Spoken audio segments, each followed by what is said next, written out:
Welcome back to the channel. This is Trendy Storm and you are watching first part of what if Naruto could not convince Nagato after pain invasion. If you enjoyed this video, please like, share and subscribe to this channel. Not wasting no time. Let's start the story. Naruto gazed at Hinata indifferently. She lay limp on the ground. Pain was staring at him coldly.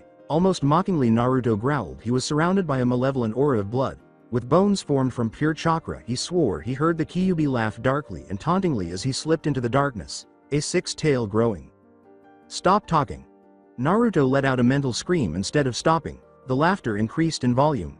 Kit, how pathetic. Naruto gazed icily into the future. Tears were streaming down his cheeks as he gazed into the fox's eyes. According to Naruto, she loved me. The Kyuubi laughed and howled. As the Kyuubi sarcastically put it, so that's why she left you. Gazing at the seal on the cage enclosing the fox, Naruto growled. It appeared to be burning away. Soon, I'll be free, Kid, and once I get out, I'm killing every damn one of your precious people. Naruto was trembling. His gaze pierced the fox's eyes. No. The Kyuubi grinned. No. What can you do? Naruto replied with a fierce smile. Once I kill Pain, and the rest of the damn Akatsuki, I'm committing suicide. The Kyuubi snarled. Naruto chuckled. Like you would do that? He said calmly. Well, I could finally see my mom and dad that way. The Kyuubi chuckled. Well, at least your dad sealed me in here with the Reaper Death Seal, or something like that, so you won't be seeing him. Naruto let out a deep growl. The Kyuubi went on. But, your dad was a strong one. Admittingly the fourth Hokage or something. Naruto let out a gasp. He stammered. The fourth? The Yondaime? Kyuubi's enormous eyes rolled. Yes. Kid, why the hell do you think I would be content to stay in you if you weren't at least powerful among humans? Because you have to? In a mocking tone, Naruto said. At the battle, Pain said in a monotone. Now you know true pain, but not pain as great as mine. Naruto simply responded with a growl. Many pieces of debris were pushed away by the shockwave that resulted. His skeleton trembled with anticipation. One lone hand rose in pain. Bansho Tenon. While being flung at Pain, Naruto let out a howl. He shot a ball of bloody chakra with an uplifted arm. Pain swiftly sidestepped it and gave Naruto a mimicked stabbing with a scream.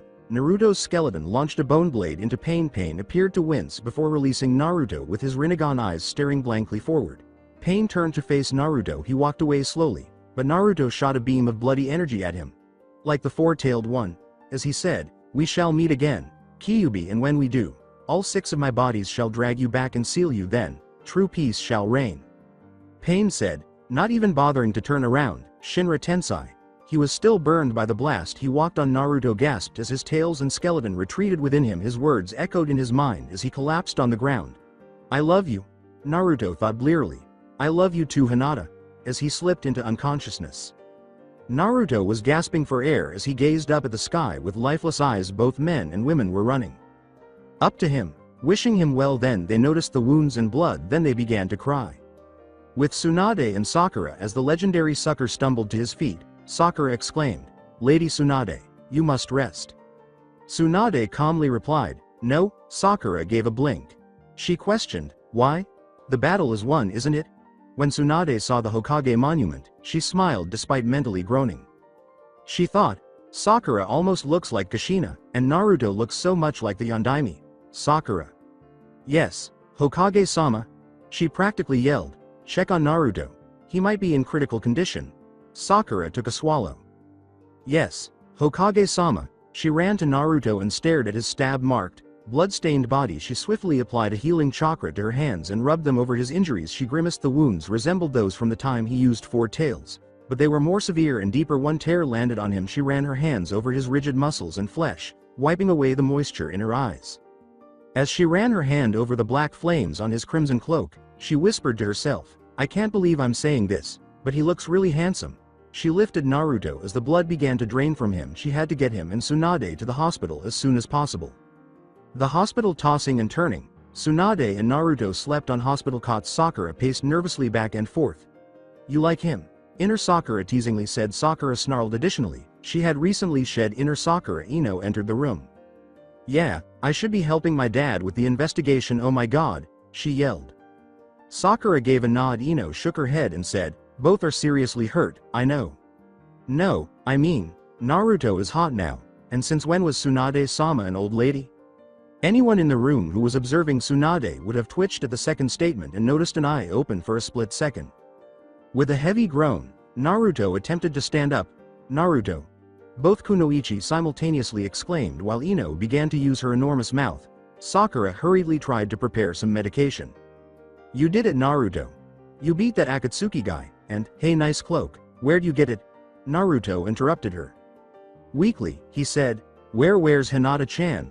Sakura and Ino exchanged glances. Hinata? Sakura thought. I thought he would be boasting about the new jutsu he used, or something. Hinata?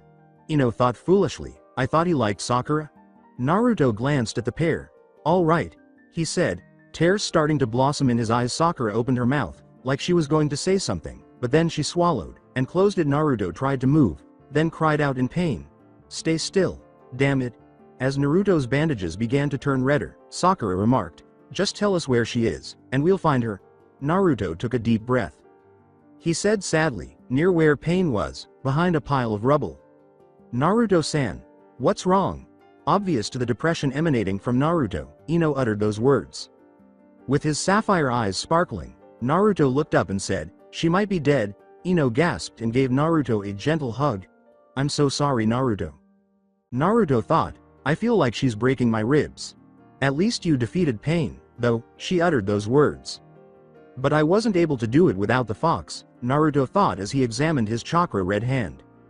Hinata. Sakura screamed. Seeing a bloody mass on the ground, she ran up to it in horror. It was Hinata. Her face having a final smile on it, she grabbed her, sprinting off. Sakura. A weak voice said. Sakura looked down at Hinata. Crimson staining her long black hair? Yes. She replied hesitantly, and Hinata looked up at her with a weak smile. Tell Naruto I. Sakura covered Hinata's lips with a finger. She said softly, I believe he would prefer to hear your words himself. Hinata nodded and then muttered something inaudible. What? Sakura inquired. Sakura, don't you also like him? Hinata murmured, and Sakura swallowed before continuing to walk silently. The hospital. Ino was holding Naruto's hand, a worried look on her face, and when she looked up, she saw Sakura and Hinata approaching, both of them looking extremely exhausted. He moaned in agony as he struggled to stand up, thinking grimly, Pain, how ironic. Hinata looked at him, her eyes shining, and she said softly, Naruto-kun. Naruto flashed his signature foxy grin, albeit one that was tinged with pain. Hinata-chan. Naruto-san, you need your rest, he said joyfully as he attempted to embrace her but was stopped by a medic nin. But, a weak voice said, he's right. The five, medic, Hinata, Naruto, Ino, Sakura, and Hinata, turned to face Tsunade, who coughed violently, splattering blood across her front. Hokage-sama. Listen, I'm almost dead now, so I need to tell you some final words.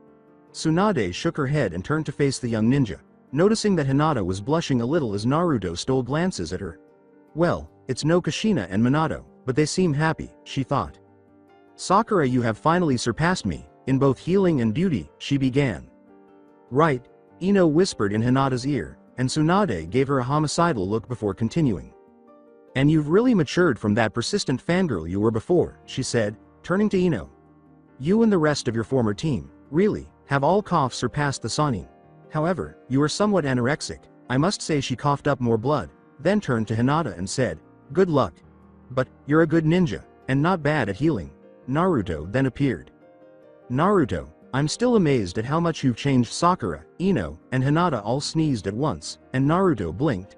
From being that strange little boy who used that one perverted version of the transformation jutsu, to a man who made an S-ranked kinjutsu, mastered sage mode, and managed to get 3 girls fawning over you.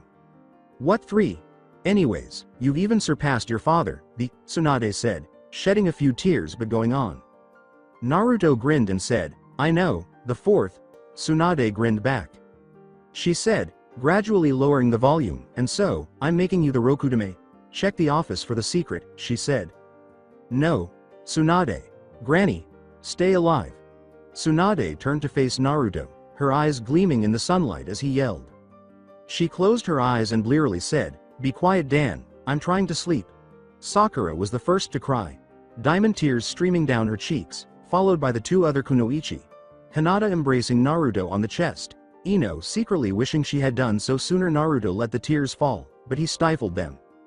As he watched the medic nins enter, screaming, and cover Tsunade's head with a white sheet, he thought bitterly, Pain, I'll kill you and the other Akatsuki, and then, I will find a way to make peace, whenever it takes a day, or a lifetime. The fox taunted. Kit, you'll never accomplish such a feat. Sakura and Ino exchanged glances as Naruto whispered, watch me. As Tsunade's body was hurried away, he fainted along with Hinata. Where will we put Hinata, Forehead-chan, since we need Tsunade's bed to accommodate some injured people? Did Ino ask? With a faint smile that was tinged with sadness at Tsunade's passing, Sakura said, I guess we'll just put her in the same bed as Naruto-kun, Pig-chan. The two complied and left. Sakura's smile was the first genuine one she had had since the invasion began. Naruto-kun, did you say that? Ino made fun of it. Sakura gave a menacing crack of her knuckles a couple of hours later. Yawn. Well, Naruto yawned when he awoke. He cried out, heh, what tickles so much, what the hell? As he noticed Hinata lying directly beside him, Sakura rushed into the room and gave him a hard blow to the head. He cried out, feeling the bruise on his head, Sakura-san. Sakura yelled, she needs to sleep, you moron.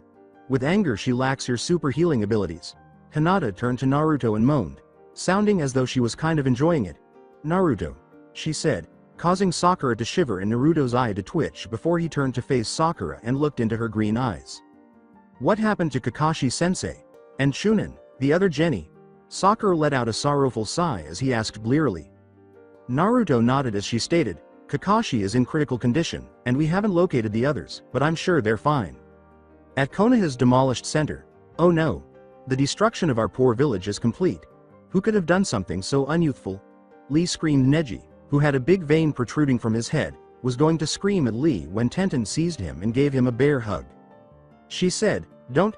This is really unyouthful, Yash. We will find those evildoers and envelop them in our everlasting flames of you. Stop talking.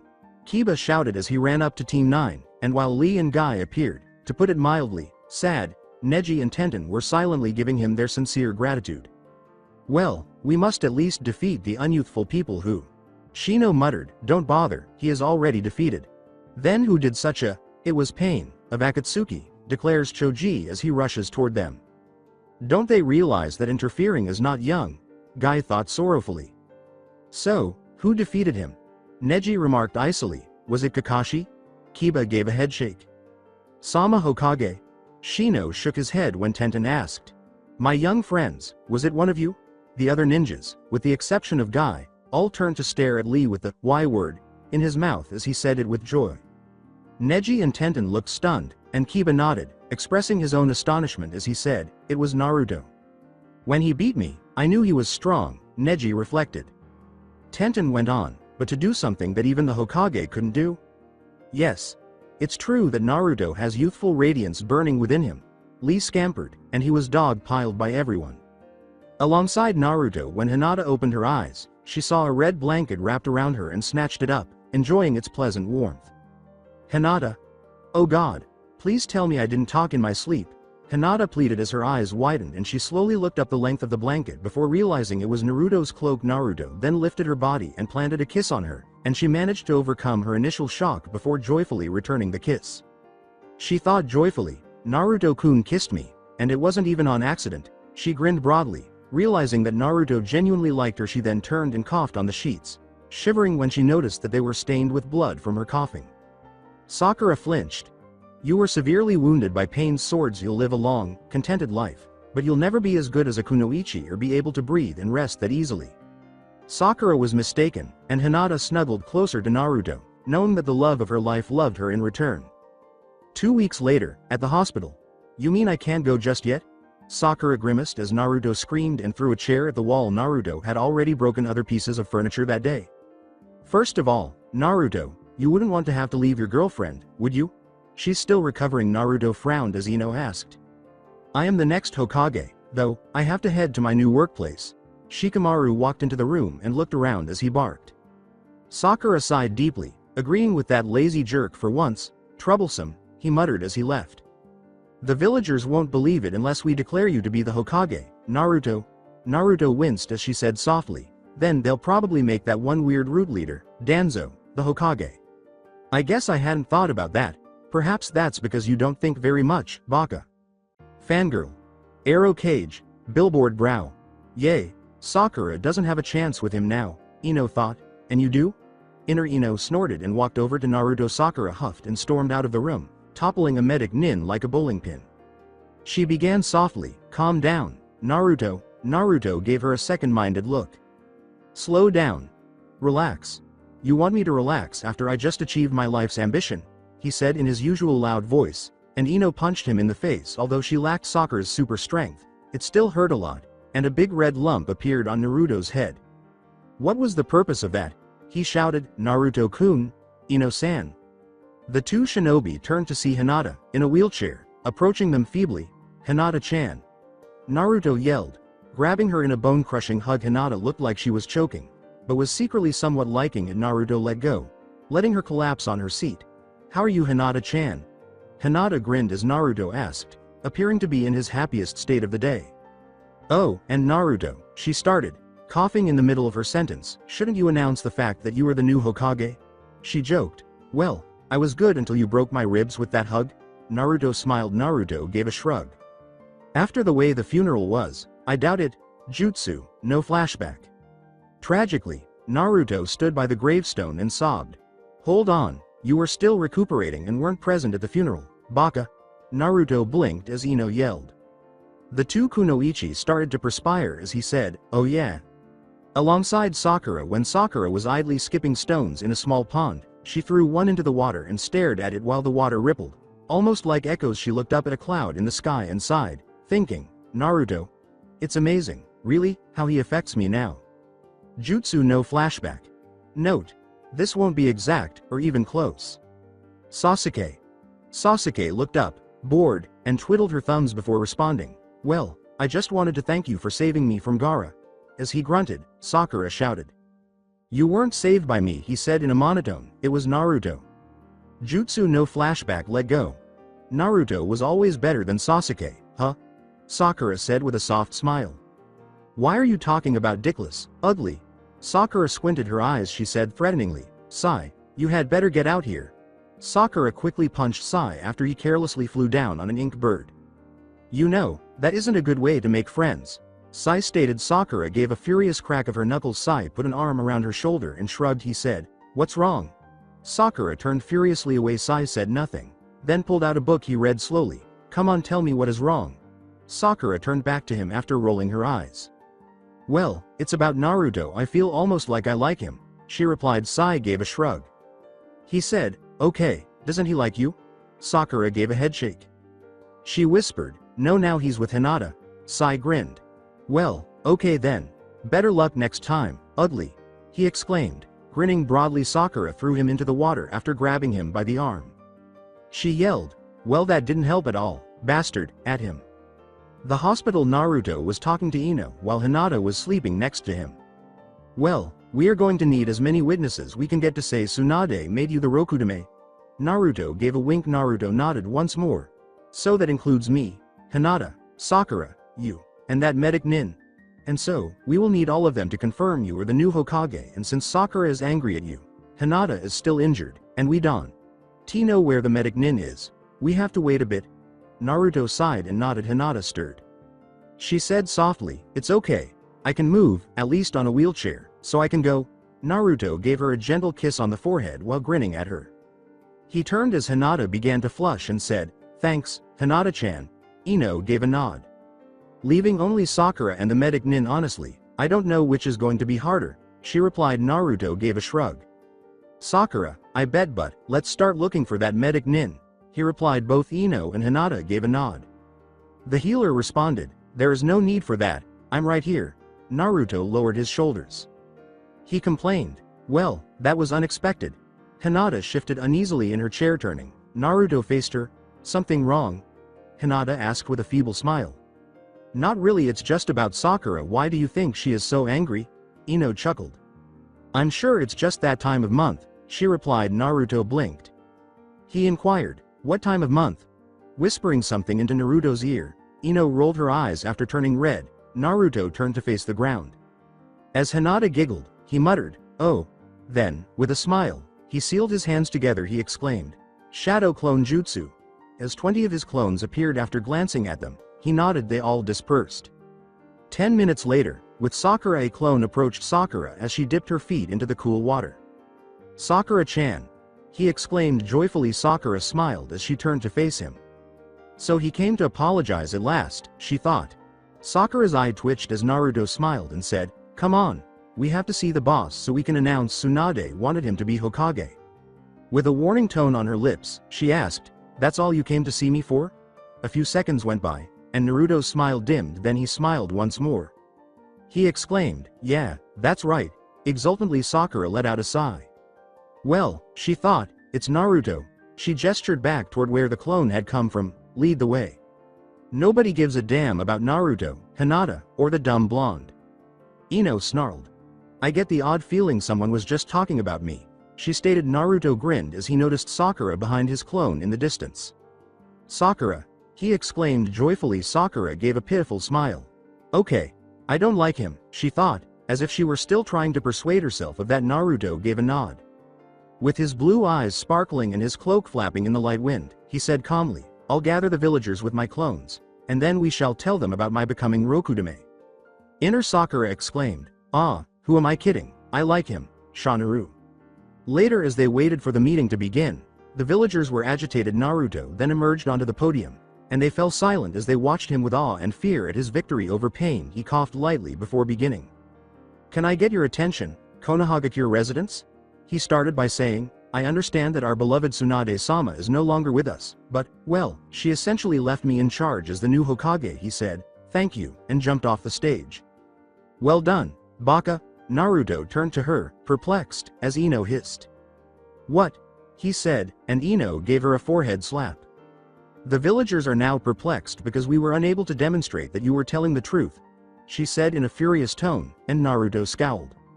He complained, okay, fine, tell them you witnessed it.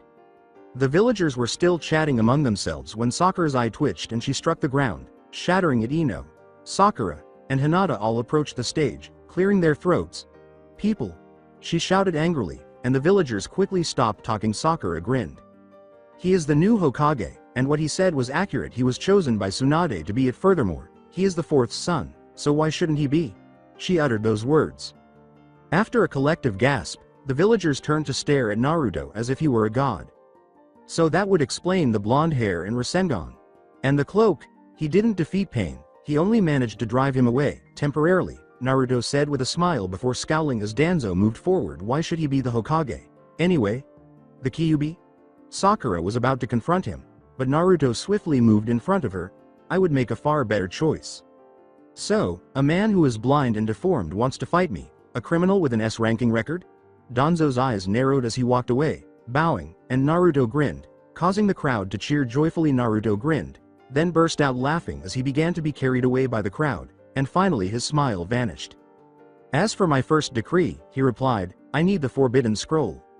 Naruto was reading the scroll carefully while seated by a tree. Multiple Shadow Clone Jutsu, huh? And it's a rank 2. He began reading quietly, going over it again to make sure he had read it correctly. Clone Great Explosion, cool, he said, gazing at the ink. In order to use the Clone Great Explosion, first create a shadow clones. Keep in mind that this technique will explode violently, so if you are about to test, back off to a safe distance. Next, create a tiger seal and then violently snap your hands apart depending on your chakra level. The blast radius of the clones will explode between 2 and 20 meters. Naruto grinned and said, that seems too simple. Fortunately, it was a pleasant, open field, so he quickly made a few shadow clones and spread them out around the area. Naruto looked at them and then spread them out a little more, thinking, after all, Kakashi said I had over twice the chakra as him. Kakashi, before shaking his head and considering going to see Kakashi in the hospital. He put his hands in a tiger seal and said, 1 2 3, it would be better if I showed him a cool new jutsu I learned. The clones fell to the ground, resembling Naruto's attempts at the standard clone jutsu, and he snatched the scroll once more as he yelled, snapping his hands apart. Note: to detonate the shadow clones, you must have good chakra control. If you put too much chakra into the clones, they will either die instead of detonating or, worse, explode at random. Naruto regarded the scroll with contempt and said, that just figures. Alongside Sakura, when Sakura saw a red cloak with black fire collapsed on the ground while she was running through a training grounds fields, she rushed up to it, assuming it belonged to Naruto. Naruto. Gazing at the body on the ground, she screamed. Don't, Sakura, A voice yelled, tackling her, sending her away from the clone, which promptly exploded. Sakura looked at the real Naruto on top of her, looking sheepish, and the charred grass near where the clone was. Naruto smiled in a way that looked happy. But sorry. Sorry Sakura-san. Sakura nodded in shock as he explained, that was a new jutsu I'm learning called Clone Grade Explosion. She thought, nice jutsu. Is that why you wanted the scroll? She asked courteously, and Naruto smiled. Yes. I figured I might as well have something interesting to fit them since I'm an expert at creating shadow clones. It's also an A-ranked jutsu, he said joyfully, and Sakura grinned. Naruto was growing very powerful, and his smile dimmed a little. He said sheepishly, but to properly do the technique, I need better chakra control, otherwise they might upload at random. Sakura nodded, and Naruto did the same. After an awkward silence that seemed unbreakable, Sakura finally said something. Do you want to grab some ramen? And do you mind getting off of me? She asked, looking up at Naruto with a blush that was nearly imperceptible. She said, and Naruto smiled back, bringing Sakura up beside him. All right. Why do we wait? There was only one thing you needed to do to keep Naruto happy. Never hurt any of his precious people, he said cheerfully, pulling Sakura along with him. Sakura grinned. That's ramen. At the boundaries of Konohagakure, there are 4 enigmatic figures. A woman approached the gaunt-looking man who was sitting on a steep hill with a view of the village and asked, Are you okay? She asked warily, and the man gave her a chilly, emotionless look while another man sat next to them and complained. Ignoring the taller man standing silently behind them, he angrily said, I can't believe you morons lost my new sword. The first man got up and turned to face the other 3 figures. Jugo, stay here. Suigetsu, Karen and I will enter the ruins of the village, he said icily, raising Jugo's eyebrow. Why? The ebony-haired, unnamed figure whose name you should all be familiar with sighed as he asked. I am the better fighter, and Karen is skilled in medicine. Jugo, you might lose your temper, and Suigetsu, you are too noisy and would probably reveal who we are, he said emotionally. Besides, a group of 2 will go fairly unnoticed. Suigetsu snarled, but Karen waved it away.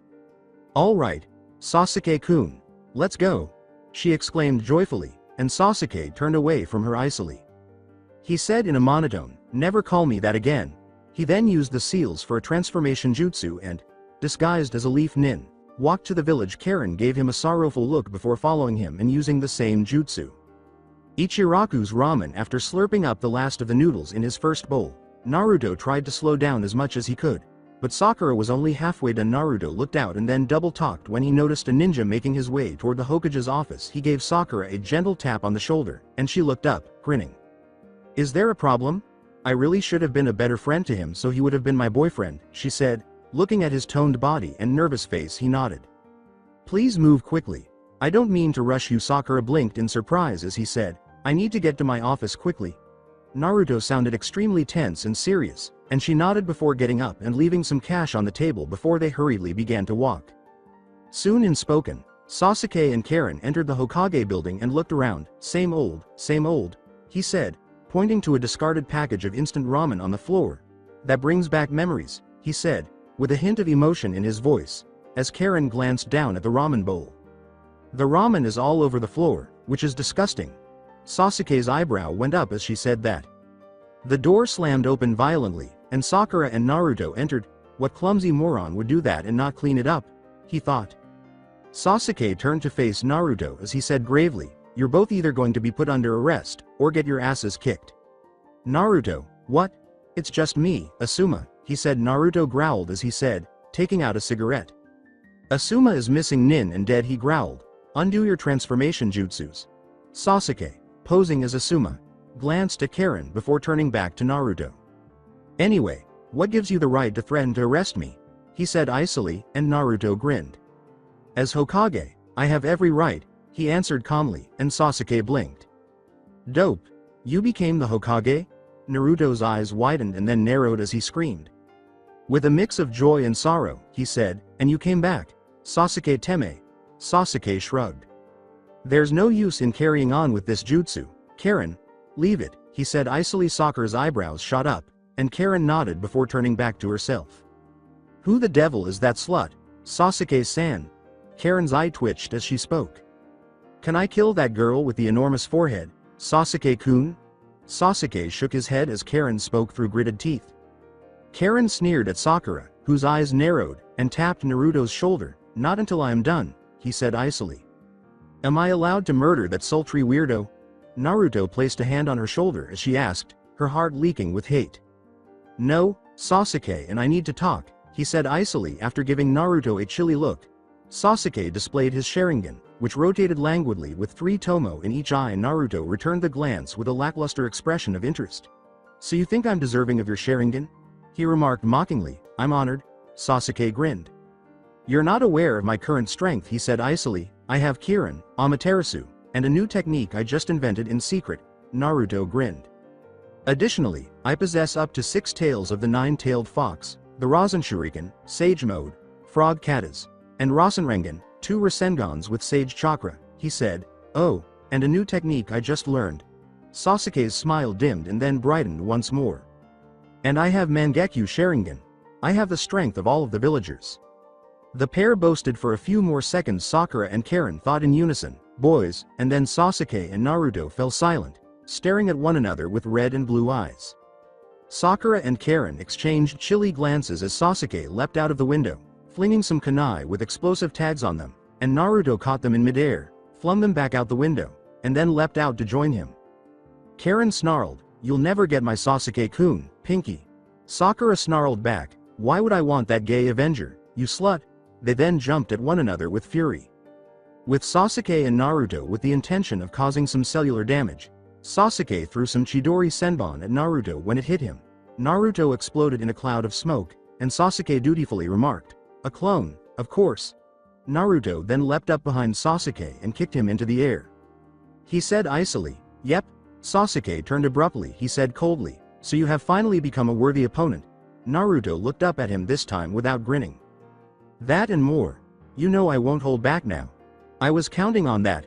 When Sasuke and Naruto simultaneously threw clouds of shurikens at each other, they all clashed after a few hand seals. Sasuke shot a blast of fire at Naruto, saying, "Great fireball technique." Naruto shrugged, letting out a scream of wind chakra from his mouth, which caused the fireball to change direction and increase in size by roughly 3 times. Sasuke then shot a blast of electricity from his hand, referring to it as Chidori current. While Sasuke was preoccupied with the fire, Naruto smirked and made a Rasengan. "Rasengan!" he shouted as he prepared to strike Sasuke. Before Naruto could strike him, Sasuke grabbed his wrist. "Crap, I forgot about the Sharingan," he thought sourly. Sasuke used one hand to create a Chidori. "Looks like I was mistaken. I'm still superior," he replied. Naruto turned to a cloud of smoke and smiled. Sasuke pivoted. With a shout of wind release, Rasengan, Naruto threw a Rasengan and not a Rasen Shuriken, as I had assumed he should be able to throw both using his Chidori. Sasuke sneered and struck the Rasengan before it struck him. A huge error. Sasuke suffered a severe cut on his front from the wind chakra after being flung back several feet. He scowled. He stood up and angrily said, "Wind chakra." Then he pointed at Naruto with his hand. He shouted, "Chidori sharp spear." I got these names from Calm, so if they're wrong, it's their fault.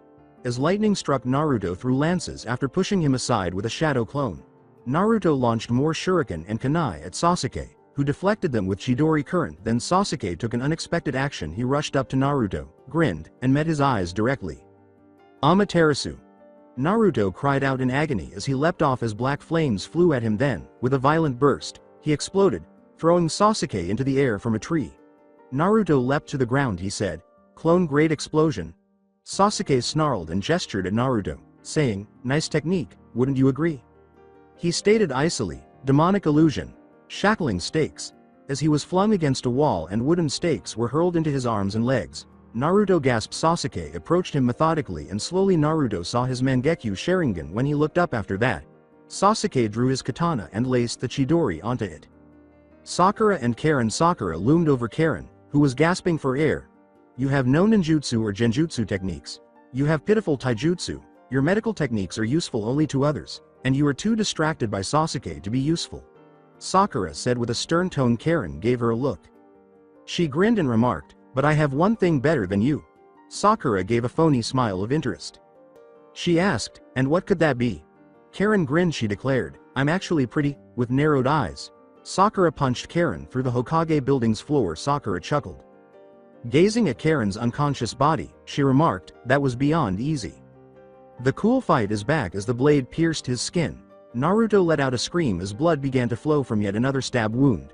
Sasuke did not even flinch. I am going to win, and you are going to die. Naruto, I am far better, he declared. Naruto gave a headshake. With blood streaming from his mouth, he declared, I still have one advantage. Sasuke gazed into his eyes coolly. He inquired, and what is that? Despite the blood dripping from the corners of his mouth, Naruto smiled. He indicated with a finger that Sasuke turned, but a shadow clone kept hitting him. The genjutsu let go as Sasuke grimaced after collapsing on the ground. Naruto got to his feet while holding a Rasengan after snarling. Sasuke made a Chidori in excruciating pain. They ran at one another. A sphere of chakra formed around the opposing attacks as they collided. Sasuke gave Naruto a cold stare. I didn't even have to use my new technique. Naruto answered, and I didn't need the fox or sage mode. Imbecile. Teme. Then they flew as the chakra in the air exploded a few yards away, facing one another. Sasuke stood up. Trembling in agony, he approached the village's edge slowly as Naruto stared at him, nearly peering through him, before collapsing after making it outside the village. Sasuke passed out and was picked up by Jugo.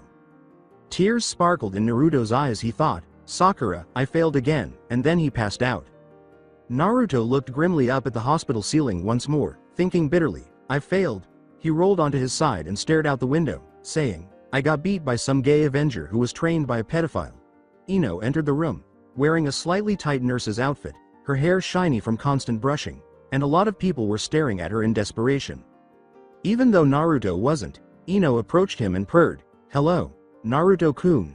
Naruto let out a grunt. With a hint of contempt, he said, Hello, Ino-san. Ino pouted out his lip. Are you not able to be a bit more compassionate? Naruto shrugged as she said, I am one of the medic nin that saved your life. Ino sighed as he said coolly, you don't really have much training, so Sakura probably did most of it. You're constantly bringing up the other girls. It's really annoying when Hinata does this or Sakura does that, she said, and Naruto grinned. Ino blinked, acknowledging that he was right when he said, calling me annoying isn't really the best tactic to get a date with me. She giggled nervously. What gave you the impression that I wanted to go on a date with you? She said nervously, and Naruto smiled. Ino frowned. How dare she tell him that? She growled. The tight uniform, he pointed out, the tone of your voice, and the fact that Sakura told me you said you thought I was hot. In any case, why do you like Hinata? Naruto glanced at her as she screamed in exasperation, tears streaming down her cheeks. He took Ino's outstretched hand and gently said, she liked me before I became hot, and she liked me and likes me for who I am. Even after I ignored her feelings for so long. Ino wiped away a few stray tears from her eyes. When Hinata entered the room and gasped, she kissed Naruto, causing his eyes to open in shock and then glisten with an unspoken apology. Hinata began to cry and then fled the room, sobbing, and Naruto separated from Ino before yelling, Hinata! In desperation, Ino licked her lips and smiled. Reaching for Naruto once more, Naruto snarled, releasing pure killer intent, and she nearly wet her uniform. Naruto jumped out of bed, using chakra to heal his few remaining fight wounds, and Ino stared at him in shock. If she hadn't been a shinobi, she could have literally died of fear. We could have been friends, but now I hate you, he said after giving her a gloomy look. We'll hardly even be fellow shinobi, he said coldly before jumping out the window and searching for Hinata to apologize. Ino gazed out the open window from which Naruto had jumped, then fell to the ground and began sobbing. What have I done? She pondered sorrowfully. 3 hours later, with Hinata practicing her soft fist on a tree, Hinata delivered one last blow before grinning grimly as the tree collapsed and hollowed out suddenly. She thought she saw a black flame fly through the air, so she hid behind a bush and looked up to see Naruto flying through the air while hoarsely yelling, Hinata! Hinata sighed, tears streaming down her cheeks, and she didn't want an apology. When she recalled that it was Kiba who had asked her out, she shuddered and thought, he really broke my heart this time. I really should have just gone out with Kiba. Naruto then flew back close to her and collapsed on a rock, panting. He shook his head after whispering, Hinata! I've been looking for her for 3 hours with 1,000 clones and haven't found her. Oh god. I made her run away. He became frightened. Hinata shook her head. She had thought about doing that, but she realized she was conflicted because of all of her friends, including Sakura, and even Naruto. Even after he had done that, Naruto sighed and began to cry, and she turned to face him after hearing him sob. He created another shadow clone and said, Hinata, if you can hear me, I love you, and I'm sorry for not noticing your feelings earlier, and for kissing Ino and this. He then made a tiger seal and tore his hands apart, causing the clone to explode in the air to burn away from the sheer heat. Hinata cried out almost silently as she watched Naruto fly through the air. Then she looked in amazement as she saw Naruto's destroyed cells regenerate almost instantly and what appeared to be red smoke flow out of Naruto. "Kit, what on earth are you doing?" Naruto snarled as the smoke spoke. "Stop talking, Fox," he said angrily. "I'm going to kill myself because Hinata now despises me." Hinata gasped as Naruto used one hand to charge up a Rasengan, then watched in horror as his arm transformed into a four-tailed state before grabbing his Rasengan and dispelling it. "No, Kit, please, I will not allow you to pass away at this time." With a dark chuckle, Naruto charged up another Rasengan and said, "I'm going to get freed, kill all of your friends, then let you die." He said icily, "You can't stop me." He was about to strike himself when a kunai suddenly struck him on the back of his head. Fortunately, it wasn't the blade, but he collapsed anyhow, and a shadowy figure seized him before fleeing. Naruto, at last. Hinata let out a cry and fled her hiding spot, only to discover that he had already left the Hokage building. He fled. Sakura screamed. Ino cringed as Sakura continued, "You bitch. How on earth were you able to kiss Naruto?" she screamed, and Ino muttered something before Sakura caught her and raised her by the collar. Ino said icily, "Go ahead and hit me, but I can tell one of the reasons you're angry is that you weren't the one that kissed him." Sakura appeared to be about to strike her, but her fist began to shake and she dropped it when Ino's eyes slowly opened. She saw Sakura sobbing and striking a table. "You're right. Damn it, I adore him." With tears in her eyes, she said, looking up as Ino took hold of her hands and began to speak softly to her in an attempt to console her. "And now we need to find a new Hokage," she stated. A voice said, "No, not a new one, just a temporary one." Sakura and Ino turned to see Kakashi in the doorway, his mask torn apart, his hair tossed over his eyes, and his face behind Ida no giant lips, no buckteeth, looking strangely like the face of the Yondaimes in pain. Ino and Sakura thought he was pretty handsome, but his good looks had a different effect when they saw a certain Dango-obsessed Kunoichi spying them through a window. Shikamaru saw Anko essentially flying due to a nosebleed while he was gazing up at the clouds.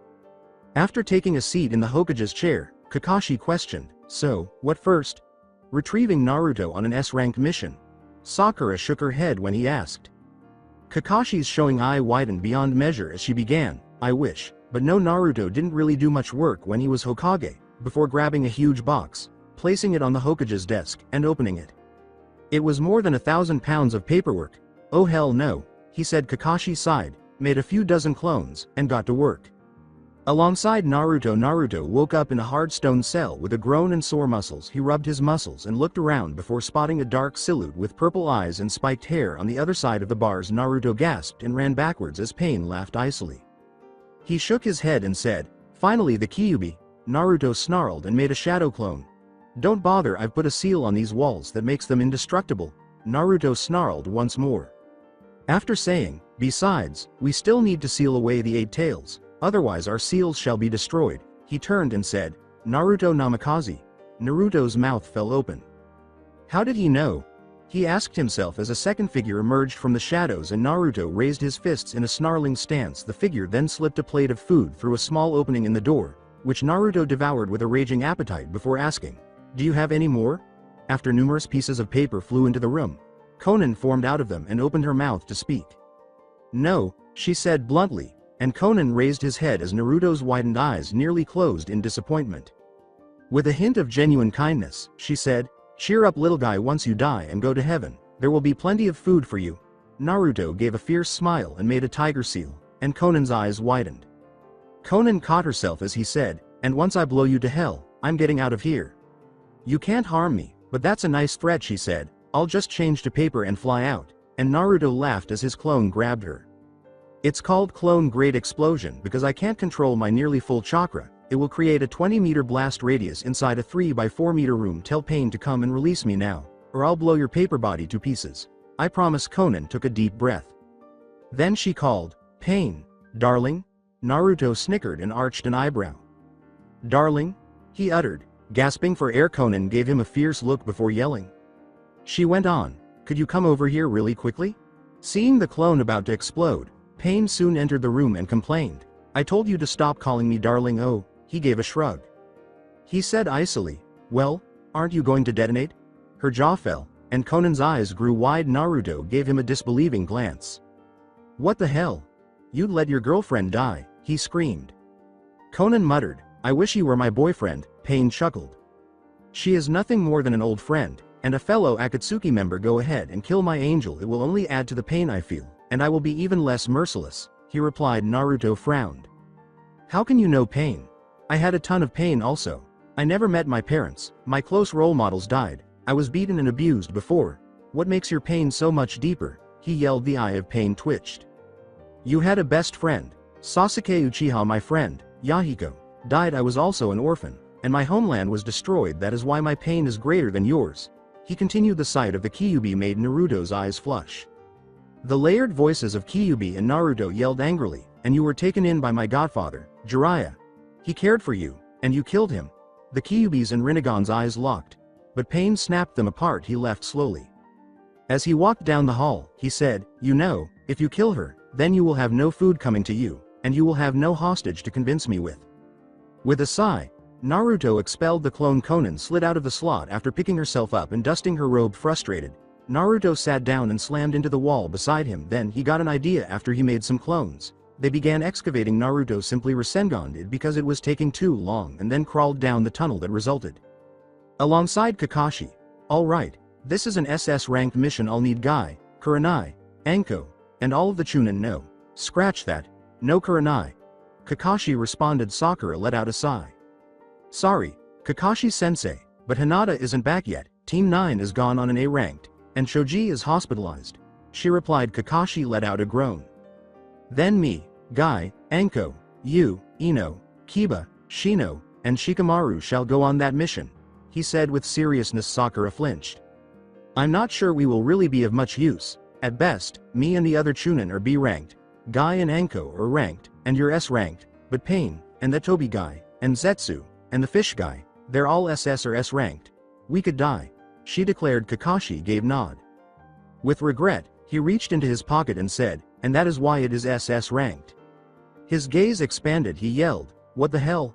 Sakura screamed as she ran up to him as he fell to the ground. She cried, what is it, sensei? After giving her a look, Kakashi muttered, my book. Returning to Akatsuki as he charged up what appeared to be his 100th Rasengan, Naruto panted. He had to make his way through a tangle of rock and pipes. Then he noticed light. After crawling through it, he came to an empty room with a book and a table. Ignoring the cover, he picked up the book. After gasping, he grinned. It was crammed with images of Kakashi's former team and Team 7. Additionally, there was an autographed photo of Anko wearing, well, not much. He reached the back cover. After turning the pages once more, a commentary by Jiraiya was displayed. He flipped the book over and saw Ika Ika Paradise on the cover. Wondering what perverse things Jiraiya could have written, he looked back at the commentary. Despite its romance and possibly mild pornography, this book has a real purpose. Training. This book contains a secret code that will unlock a wealth of strong jutsu. It will also reveal a secret fighting style that is unmatched. However, as previously stated, the romance and pornography still exist. I sincerely hope you will see the true worth of this book, but if not, I appreciate you giving me an additional 500 Ryo. Jiraiya. Naruto gazed intently at the book. A secret code? Strong jutsu? 500 Ryo? He pondered. He reasoned, so that's why Kakashi reads this? He then began reading in the hopes of learning at least one secret from the book, which he now regarded with fresh respect. While reading Icha Icha Paradise, Naruto was silently flipping through the pages. The book was interesting, he had to admit, even though he hadn't discovered any jutsu yet. He vigorously shook his head and blinked. Jiraiya and Kakashi have truly influenced me, he reflected. He continued to read, looking for any jutsu that might be hidden. Then he glanced at two E's close to one another. He whispered softly, One was just a little bit bigger than the other. As he eagerly turned through a few more pages, he noticed that the letters were getting bigger. He smiled. I'm going to figure out the jutsu in here, even though it might take some time. After saying that, he began reading more intently than before. Alongside Kakashi, a knock on the door interrupted Kakashi's last-minute adjustments, and he said, come in. Sakura, Shikamaru, Kiba, Ino, Guy, and Anko entered the room, and Anko grinned while licking a kunai. Is this a mission with an SS ranking? She asked, gazing at Kakashi, who let out a sigh. I assume you are all aware that Naruto is the new Hokage? The adults froze, but the Chunin nodded. He said, gosh, Naruto genuinely exudes youth and love, Guy exclaimed, and Anko shrugged. Coolly, she said, never thought that brat would be good for much. Kakashi nodded. With the exception of Sakura and Ino, everyone's jaws dropped when he said, "He has been kidnapped by Akatsuki, and so I need all of you." Kiba then began to shake his head. "All right, so we must go retrieve Naruto, who was taken prisoner by the Akatsuki, who used one of their members to beat up our village." Kiba shouted, and Kakashi gave a nod. Kiba moaned as he said, "That's the idea." Kakashi then said, "Okay, now get all of your equipment together, as it might be a long trip." The shinobi nodded simultaneously and left for their homes. Alongside Hinata inside the Hyuga manor, Hinata was crying uncontrollably while staring at a picture of Naruto. Several Hyugas tried to console her, but they all left with at least 32 tenkutsu sealed away. "Lady Hinata," a branch member whispered, "You have a visitor?" She sniffed. She said, "Send him in, please." Hinata glared up at him as Kiba entered the room and looked around. Kiba shook his head, and she said icily, "If you're here to ask me out again, the answer is no." "Get your belongings packed," he said, "you're coming on a mission." Hinata growled. "Why should I?" she shouted, her eyes still wet. Kiba said softly, "It's to rescue Naruto." Hinata blinked. "Is he still alive?" She exhaled, and Kiba gave a nod. For the time being he smiled with a poorly disguised sadness. "We need all the help we can get, Hinata-chan, because it's an SS-ranked mission." Hinata swallowed, then nodded. All right, I'll pack," she said quietly, and Kiba nodded before leaving. Hinata got up and gathered some extra weapons, bandages, medicine, and soldier pills before spotting a jar of her homemade medicinal cream in the corner and grabbing it out of caution. Afterwards, after every ninja had packed when Kakashi arrived, the shinobi were waiting and standing. Sakura grinned and remarked cynically, "Only 2 minutes late, that's a new record." Kakashi disregarded her and moved ahead of the aligned shinobi before turning to Hinata in surprise. "What time did you arrive?" Hinata grinned as he said, "I'm surprised." Eyes narrowed as she said, "Well, about 20 minutes before you did." He said, "Well, let's get started." Kiba was riding on Akamaru when he walked out to the village gate, with the others following him in silence so the villagers wouldn't notice. "Want a ride, one of you?" The kunoichi giggled a little as he said, "Naruto manages to get 3 girls that like him, and I can barely be friends with them." The girls looked at each other and then shook their heads, and Kiba moaned to himself. After many days, with the ninja group as Anko walked wearily behind Kakashi, she stretched her arms out onto his back, collapsed on him, and fell asleep. Kakashi gave her a puzzled look but continued to walk. "Gosh. Walking with additional weight is such a young way to train. Oh, my everlasting adversary," Guy began. Shikamaru sighed as Guy backed away and swallowed after Anko placed a kunai to his neck and said, "Don't finish that sentence." He said, "How troublesome." Ino gave him a smile. She teased, "You're just depressed because Tamari isn't here." Shikamaru turned away after blushing, and Ino grinned, "I knew it. You miss her smarts, her long blonde hair, and her obnoxious manner of speaking." Shikamaru turned to face the clouds and said, "Shut up, Ino." Ino smiled behind his back, and Kakashi gestured to the distance. "She is a Suna shinobi, and a useful companion, and nothing more." Observed dully, he said, "It's the Akatsuki hideout." Kiba smiled. "All right. Let's kick some ass in there." Kakashi glanced at him as he crowed.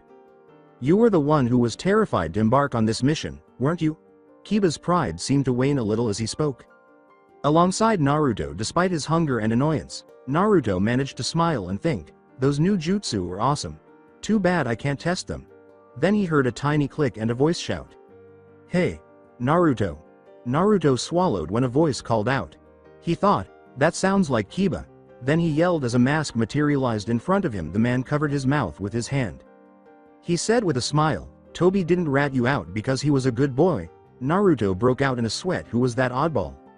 Toby then removed his mask. His Sharingan was blazing as he said, "Ah, Kyuubi-san, how nice to see you."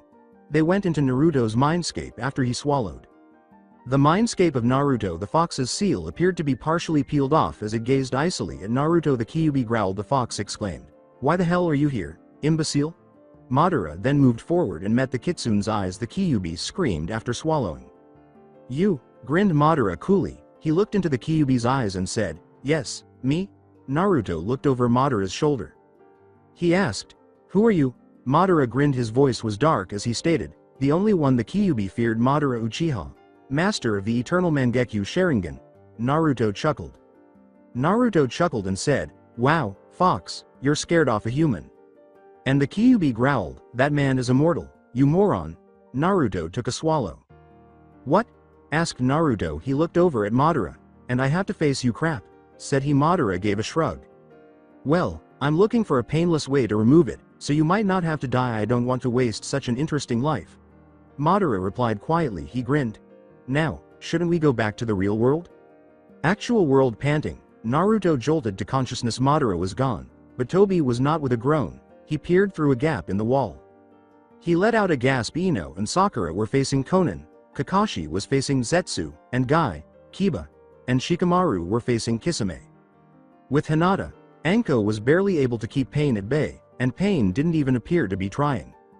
With a groan, he broke the wall with a Rasengan. Weary, he staggered out of the dust and ran in the direction of the conflict. The first to notice him was Kakashi, who quickly deflected one of Zetsu's kunai. Zetsu strapped onto Naruto as he ran up and threw some shadow clones at him. Zetsu scowled. After looking startled, he hissed and threw the clones off of himself, asking, "What the hell are you doing, boy?" Pain saw that right away. He struck the real Naruto and said icily, "Shinra Tensei." The real Naruto then burst into smoke. Naruto swiftly slammed a Rasengan into Pain. After he blinked, Naruto grinned. He grinned and remarked, "Got past the 5-second interval." Pain pulled Naruto to him and stabbed him with a chakra disruption blade in response, saying, "Bansho Tenin." He leaned in Naruto's direction. Naruto smiled, kicked him away, and entered Sage mode. "You were lucky the last time. Now, I'm going to flay you to within an inch of your life." Hinata, Anko, assist the others. The two kunoichi nodded before jumping in the direction of the others as Naruto screamed, his eyes outlined in crimson. "Reikari!" As Zetsu laughed, Kakashi screamed and stabbed him. "Nice attempt, but we are completely separate entities. You have to kill me before you can kill me, and you have to kill me first." Kakashi grinned after swallowing.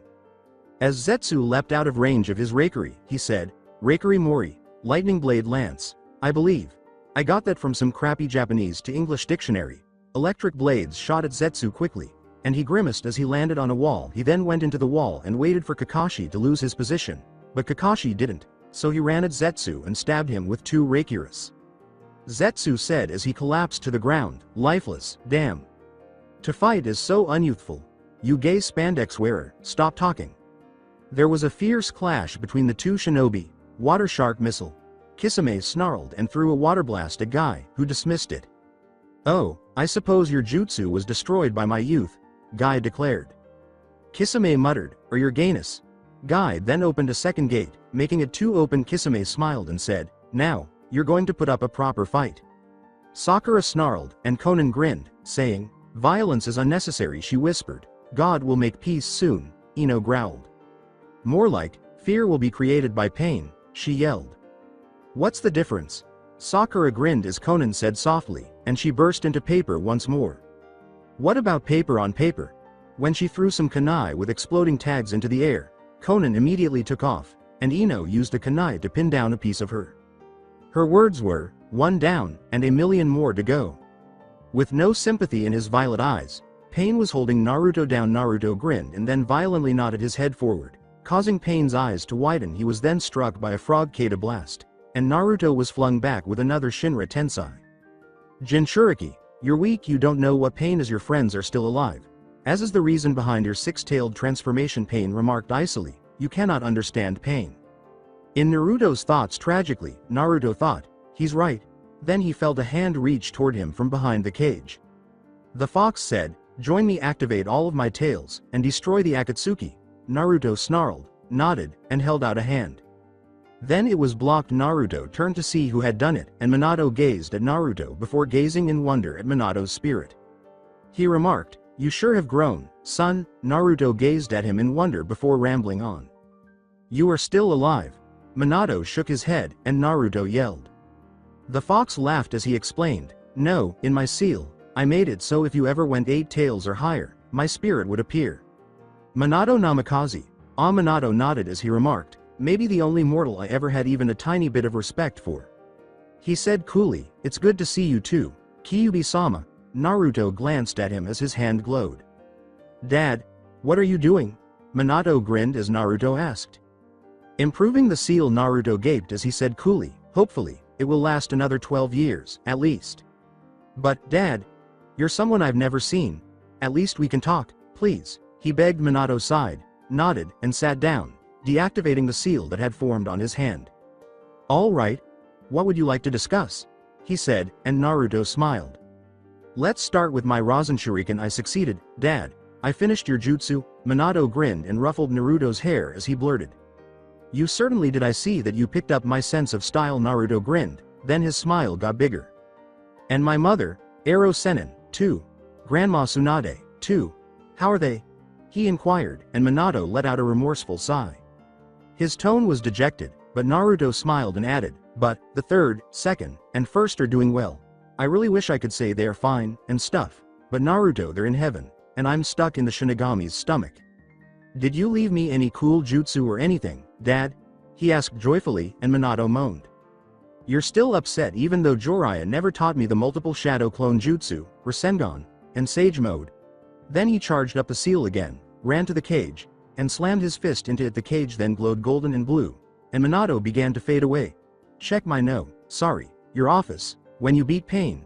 He asked. Naruto nodded. Minato sighed, but in a happy way. Hold on, Dad. How am I going to defeat Pain? Minato grinned as Naruto shouted. He faded into smoke and said, use your imagination. Naruto ran up to him, nearly grabbing him, but he was gone. Actual world. When Naruto woke up, he was in a waking nightmare in which Hinata, Anko, and Kiba were barely keeping Konan at bay. Sakura, Ino, and Shikamaru appeared to be trying desperately to delay Kisame, and even with one body, Pain was dominating Guy and Kakashi. Then, Hinata did something unexpected. She leapt on top of Akamaru and used her gentle step, twin lion fists. They battered Konan, and she winced, and then Kiba and Akamaru used fang over fang. Naruto smiled, then raised a fist in acknowledgement, and then he saw Shikamaru hold down Kisame, and Ino use an interesting combination of mind transfer techniques to do an odd dance, using Sakura's superhuman strength, to beat Kisame into submission. Then, Naruto had an idea, and he hurried to Shikamaru as soon as Pain was distracted, explaining the plan. Your resistance is useless. Pain stated, you cannot beat a god. Guy opened 3 gates and attempted to strike Pain, who narrowed his eyes and curled his mouth into a scornful sneer as Kakashi growled and hurled numerous fire jutsus at him. Shinra Tensai. He snarled, sending the 2 Jonin flying, and then his eyes widened. Naruto was holding a huge shuriken over his head in Sage Mode, but this time it was violently spiraling, dark blue and black instead of almost invisible, and its chakra was amazing. Naruto smiled and opened his mouth to speak. Futon. Shadow of a Rasen. In heaven. As she watched Naruto and Minato talk in Naruto's mind, Kushina was crying once more. Oh, how I wish I could join you too, Kushina thought, even if just in spirit. Jiraiya approached her and placed a hand over her shoulder. I also miss him, Jiraiya remarked sorrowfully. I wish I could say the same for Nagato.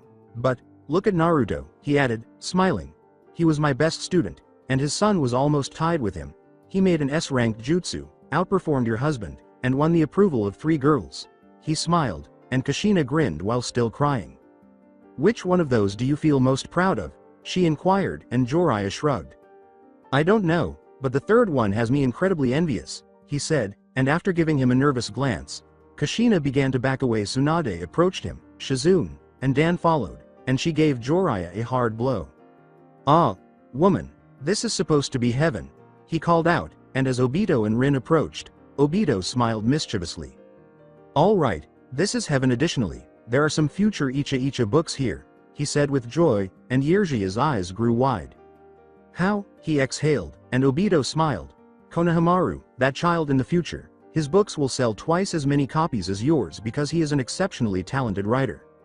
As Jiraiya ran past them, drooling and bleeding from the nose at the same time, the Kunoichi all slammed into Obito and yelled, Yubaka. With Shuza, Shikaku, and Inoichi, with Inoichi grunting under the weight of 1,000,000 packs and Shuza heaving roughly twice as many as the others, perspiring profusely, Shikaku was muttering to himself, troublesome, troublesome, troublesome. Shikaku looked up at Shuza weary and said, what the hell did you even pack? Shuza shrugged, and he moaned. Shikaku perspired as he uttered, some food, medicine, more food, extra tools, snacks, soldier pills, stuff like that. Shuza, you mentioned food 3 times. He groaned. 3 times, Shuza nodded. He said, I know. Inoichi gazed off into the distance as Shikaku fell to the ground. He pointed and said, "There it is. The village hidden in the rain." Shikaku let out a sigh of relief but stopped in the middle of it. "What's wrong?" Inoichi inquired. As the Ino-Shikacho pair exchanged glances, Shikaku said, "Yeah, we're going to take on the true body of the Akatsuki leader who has the Rinnegan and probably more chakra than all of the other bodies." They then pulled out some food and began eating, as though the calories would allay their fears. Alongside Sasuke, Suigetsu was pacing. Sasuke was launching Chidori currents into the air, and Karen was idly skipping stones by a pond. Jugo remained silent as usual, and Karen gazed sorrowfully at the bite marks on her skin. Suigetsu was thinking to himself, too, maybe one day I should find a real medic nin to heal these. It would sure make me look better. If, of course, that's possible, she added scornfully. He said to himself, okay, I lost Zabuza's sword, but there is still Kisame's, Raiga's, and the others, and I will get them.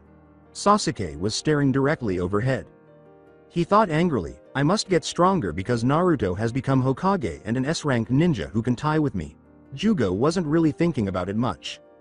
2 weeks ago, with Konohamaru as he practiced the shadow clone jutsu, Konohamaru exclaimed, "Why can't I make more than one?" He screamed in exasperation as Moegi approached him. Konohamaru. Something's wrong? She inquired. Konohamaru gave a nod. Naruto-senpai became Hokage at age 16, can make tons of shadow clones, is the son of a Hokage, and can make hundreds of clones and dozens of Rasengans. I can only make one freaking Rasengan and shadow clone. He yelled with rage. Moegi gave a shrug. And Naruto learned the Rasengan at 13 or something also, and that jutsu he made, the one like the Rasengan. If you can make a second clone, you could do that, she replied. Konohamaru's expression brightened. He shouted, yeah thanks Moegi, and fled. 2 weeks later. Konohamaru ran up to Moegi as she was watering some flowers. He exclaimed, Moegi, Moegi, I almost did it. Moegi gave him a look. What? She inquired after smiling and making the crossed finger seal. Konohamaru created 3 clones, she said. That's wonderful, Konohamaru. Konohamaru's smile widened. When he said, you ain't seen nothing yet, 2 clones approached him and began to form chakra in his hand. The Rasengan in his hand left Moegi speechless. Moegi exclaimed, wow, that looks awesome, with excitement. Konohamaru grinned. Only problem is I don't know how to get rid of it, so it just drains my chakra until it depletes, but I can't wait to show Naruto. In Suna, Tamari leaned back in the bathtub and gazed at the bathroom ceiling. She had a slight crush on Shikamaru, the lazy genius. Despite her reluctance to acknowledge it, considering that he had done nothing to win her over, it was strange she had to save him from Tatsuya, and he resigned just before he was going to defeat her in the Chunin exams. Fool, she still liked him, though. With a sigh, she got out of the water, dried off, and changed into some clothes. Tamari entered while Gaara was reading a bingo book. Tamari's gaze grew strained. Tamari exclaimed, you're still here? Gaara gave a nod. You really need a girlfriend, Gaara. How about Matsuri? She stated when Tamari said her name. Gaara appeared to choke, sputter, and cough, and Tamari grinned. Then, as Tamari continued to smile, he was able to gather himself. And why don't you ask out your intellectual friend, the Nara? Gaara replied. Tamari reddened. Futon. Rasen Shadow. Pain stared in alarm at the massive attack that Naruto launched right away. It appears to have so much chakra that it is spinning repeatedly, and it is even bigger than the last time. Furthermore, because it was a different color, its effect might be different at last. It had 8 spines rather than 4, which likely meant it had at least twice as much power. He backed off quickly to buy some time, then used Shinra Tensai. The Rasen Shadow stopped, and then the spines nearly spread out like tentacles, seemingly attempting to tear Pain apart. The Rasen Shadow then vanished. Pain breathed heavily. Since blocking the 6-tailed Naruto's attack, he hadn't been so stressed out by blocking a jutsu. Amazingly, though, Naruto was still upright. Naruto then created some hand seals and threw some shuriken. He shouted, Shuriken Shadow Clone Jutsu. As the quantity of shuriken increased, a Naruto clone then jumped out and shouted out another jutsu. He shouted, Futon. Great breakthrough, and sent the shuriken hurtling toward Pain. Pain began to bleed after being struck by dozens of shuriken. Panting, he held up an arm. Bansho Tenon. He gave the doppelganger unknown currency ingers a sharp stab, then they blew up, launching Pain into the air. Over Pain, a shadow emerged. His eyes went wide with fear. Naruto shouted, Futon. Rasen Shadow, and threw another one with his arms out in front of him to absorb the blow. Pain screamed. A huge error. Death would almost be preferable. As the jutsu struck his arms, Pain's expression was one of both wonder and terror, but even though he was in excruciating pain already, no one could possibly understand what was going on. The jutsu of Naruto and Shikamaru was doing more than just striking and puncturing the cells. Instead, tiny tentacles were clinging to each individual cell, paralyzing it, and hollowing it out for no reason. Then, a tiny tornado burst into each cell, tearing it to shreds. As his arms literally disintegrated in a bloody mess, Pain gaped in wonder. The tiny tentacles then fused together and began to genuinely whip and sever Pain as his blood poured out of his former arms and all over his body. Pain screamed in agony. Pain lay panting, his arms literally gone from existence, as the jutsu came to a halt with a scream. Conan rushed toward him and took off in a paper storm. Kisame snarled, barely able to stand, and disappeared using Shunshin no Jutsu. Naruto checked carefully to make sure they were gone, and then a smile spread across his blood-stained face. He shouted, "We did it! We beat Akatsuki!" The others stumbled to their feet and grinned feebly as well. Kakashi was being carried by Guy, Hinata and Kiba were resting on each other, and Shikamaru, Anko, Sakura, and Ino were exhausted but hardly injured. Once more, the younger generation outperforms the older, Kakashi reflected. He grinned before taking off his mask. Naruto saw before he could hang it. "That's what your face looks like, Kakashi-sensei," he screamed. Kakashi gave a shrug. He said, "Apparently." Shikamaru looked at a map and moaned. "The nearest major village is in Suna," he stated. Ino chuckled and said, "Troublesome? What's so funny?" he asked icily. She said suggestively, "Well, I thought you'd like to see Tamari." Shikamaru reddened, but Naruto interrupted him before he could respond. "Well, Shikamaru can visit Tamari, but I'm gonna see Gaara. He's gonna flip when he hears I'm the new Hokage," he yelled. "I don't know, Naruto. Gaara rarely shows any emotions, no matter what," Sakura replied. "True," said Naruto. He shrugged. After that he only paused to put a soldier pill in his mouth before saying, "Well, let's get moving." Then he looked around and saw all the other shinobi, all of them exhausted.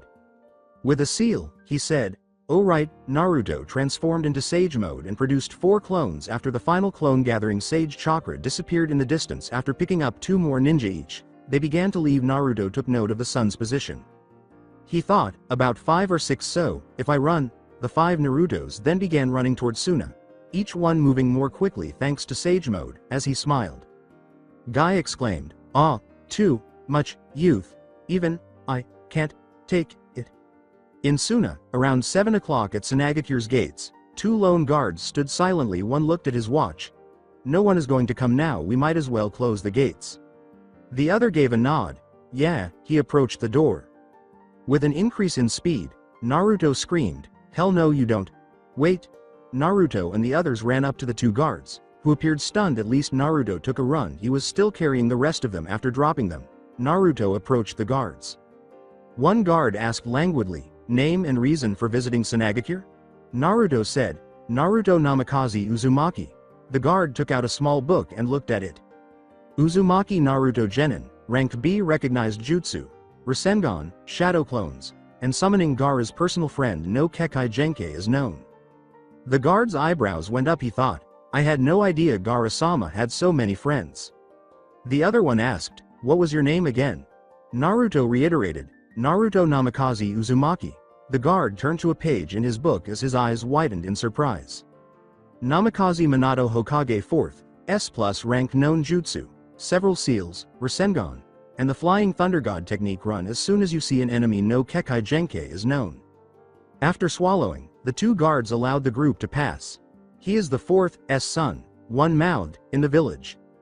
Impatiently, Naruto cracked his neck. Ino said blearily, "What are you doing, Naruto?" He said, "Waiting for Gaara." Ino gave a shrug. She questioned, "How do you know he will come?" Naruto smiled. After saying, "By doing this," he cancelled Sage mode, made a new clone, and launched it into the air. Before long, the clone exploded. After noticing that there was no sand flowing in his direction, Naruto made another clone and carried out the same action. Gaara arrived on the 3rd one, looking very angry. He did, until he saw Naruto, anyway. He said calmly, "Ah, Uzumaki-san, how nice to see you." A girl then rushed towards Gaara.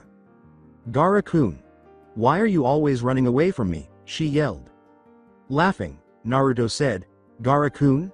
Matsuri embraced Gaara more tightly, and Gaara flushed. Mumbling the final sentence, he said, "I'm sure you remember Matsuri-chan." Naruto smiled. "About time you got a girlfriend, Gaara," he said. Matsuri embraced Gaara more tightly as he sputtered and choked. Naruto went on, "Anyway, I'm Hokage. just like my dad was. Startled, Gaara looked up. Hokage? He inquired. Naruto nodded. After smiling, Gaara grinned broadly. Well, then let's go to my favorite restaurant, my treat, he replied. Then his smile got a little bigger. Naruto smiled and said, Naruto-senpai. I sure hope they have ramen. Oh, and Gaara, just as a warning, I haven't eaten in 3 days, so I'm really hungry, he replied. Hinata laughed and Gaara went pale. The eatery. As Naruto finished a 20-somethingth bowl of ramen, Gaara gaped in horror. Matsuri muttered, I think the Kyuubi created more than a giant chakra supply. Gaara gave a nod. Anko appeared to be flirting with Kakashi while the other shinobi were eating and talking to each other. As the others finished, Gaara got to his feet, and Naruto cleared his throat and finished once more. Naruto shrugged, Hinata shrugged, Ino and Sakura nodded, Shikamaru grunted, Kiba grinned, Guy grinned brightly, and Kakashi slowly retreated from Anko, who was intently staring at him. Gaara nodded, got up, paid the bill, while squirming at Naruto's numerous ramen prices, and left the room, followed shortly by the others. The hot springs. Wearing only a towel, Naruto strolled casually to the door leading to the hot springs, pushed it open, flew back with a nosebleed, and then got to his feet, stuttering, "Wha, what are you doing in the guy's hot springs?" He shouted at Hinata, Sakura, Anko, Matsuri, and Ino, who were all fully nude and in the hot springs. Gaara walked past him and said, "Relax, it's mixed bathing." Naruto's eyebrow went up. Gaara threw off his towel, which caused Ino, that slut, to get a nosebleed. Naruto shrugged and stepped in without the other guys noticing. As the other guys entered, he relaxed his tense muscles and looked around the room. Sakura and Ino were talking quietly. Hinata appeared to be thinking about edging towards Naruto, and most of the other guys were just talking normally, with the exception of Shikamaru, who kept his eyes fixed on the door. When Temari intervened, Shikamaru's mouth fell open. Temari grinned and said, "Why, hello, Shikamaru-kun." Shikamaru flushed. "K-kun?" he asked. Temari said, grinning before approaching him and embracing him. Unfortunately, Kankuro entered at that precise moment. "You bastard, stop touching my sister," he shouted, jumping at Shikamaru, who appeared to be still processing all of the information that had been heaped upon him. Kankuro glanced at Naruto as he said icily, "As Hokage, I order you to stop attacking my shinobi." Naruto actually released some killer intent. "Hokage," he and Temari said it simultaneously, and Naruto grinned. Kankuro shook his head, mouthing, "No way." Naruto smiled, and Temari blinked in surprise as he said, "Well, I am S-ranked or higher." "You don't trust me?" Kankuro raised an eyebrow as he asked, making a seal for shadow clones, which he threw into the air and caused to explode. Then he used shuriken shadow clones to throw a bunch of shuriken and then revealed the Rasen shuriken, which he absorbed back into his chakra coils. "Why didn't you demonstrate the Rasen shuriken's capabilities for us?" he inquired, and Naruto laughed. He said coolly, "Because it does cellular damage so much that it could literally break down the water into hydrogen and oxygen, exposing us all." The others appeared to consider that for a moment before shuddering, and Gaara gave a feeble smile. Naruto nodded when he said, "Looks like we will have to update your profile." However, a kunai suddenly flew up over their heads, and Naruto became alarmed and got to his feet. Sakura thought as she stared, "How in the hell can Sai call him dickless?" Hinata thought, desperately attempting to avert her gaze, "Must not look." Naruto turned to face Matsuri, who said sharply, Naruto." "What?" Unaware, he said. Matsuri covered her eyes and then uttered. Naruto said, "Look down," before plunging beneath the water. Naruto's head emerged from the water, and Gaara remarked, "It is just practice, Namikaze-senpai." He said, "Oh," Gaara grinned. "Would you like to visit our academy?" He said, "We could always use a guest teacher." Naruto smiled and gave a forceful nod, and Gaara also nodded. "All right, there will be guides to show you to your rooms once you step outside." Matsuri sighed, then complained, "I'll see you in the morning," he said, grabbing a towel and leaving with body flicker jutsu. "When he uses that, why can't he ever bring me along?" The others chuckled. Naruto's chamber. With his mind racing, Naruto tossed and turned as he lay on his bed, staring at the ceiling. The mind of Naruto. "So, Kyuubi, how does it feel to be sealed again?" asked Naruto. Grinning as Kyuubi gazed at him blankly, he inquired. Kyuubi snarled and attempted to reach out to Naruto with tendrils of power, but Naruto quickly stopped them. "You damn human, I detest you." Naruto laughed as it screamed. Kyuubi screamed in rage at him, but Naruto laughed and said, "Like I care, with my new jutsu and sage mode, I no longer need you." He went on, "Yeah, you will aid in healing, but otherwise, you are useless." Kyuubi sank its teeth into the ground in rage as Naruto let out a shivering, reverberating laugh, and Naruto got to his feet, grinning. Kyuubi howled angrily at him as he walked away, saying, "Well, it has been nice talking to you, Kyuubi-san, but I must be going to sleep." The following day Naruto approached Gaara, who was waiting impatiently at the academy's doors. Naruto, who had overslept, said sheepishly, "Hey." In monotone, Gaara said, "Just get in there." After giving a shrug, Naruto entered the classroom. A group of young children were staring at him when he turned around. One girl questioned, "Who is he?" Then Gaara took over. He stated icily, "He is Tei's 6th Hokage, who came here for a visit." Gaara went on. "He volunteered to help with teaching." Naruto grinned. Then Gaara moved to the door. Feeling bewildered, Naruto questioned, "Wait, where's the other teacher?" Gaara nearly burst out laughing as he left. He said, "He's on vacation, good luck." The class uttered the words, "Goodbye, Kazekage-sama." Simultaneously Naruto let out a sigh. "What am I supposed to teach them?" He pondered. He looked around the classroom. He inquired, "What jutsu do you know?" With the exception of one student raising his hand, the class was quiet. Naruto gestured toward him. Transformation, clones, replacement, the rope escape jutsu, and cloak of invisibility. He continued. Naruto let out another sigh. "What am I able to teach them?" He pondered, "What can I teach them since they are already proficient in all academy rank jutsu?" Then he thought of something. "All right, class, I'll teach you a jutsu technique that I picked up when you were my age. Which was roughly 4 years ago, but that isn't important. Okay, class, just one seal is needed for this jutsu." After 5 hours when Gaara returned to the classroom, he saw a group of sweating, panting boys and girls. "Naruto-senpai, what did you teach them?" he asked, raising an eyebrow. His words caused Naruto to shrug. He said coolly, "A jutsu I learned when I was their age." Gaara shrugged. Gaara looked surprised as Naruto shrugged and motioned to a sweat-soaked student who came down, made a seal, and a sickly clone of the student appeared by him. "Okay, then get one of the students to demonstrate." He remarked, "That's strange, that pupil learned the clone jutsu." Naruto scratched his head sheepishly. Gaara's eye twitched as he said, "That was the shadow clone jutsu."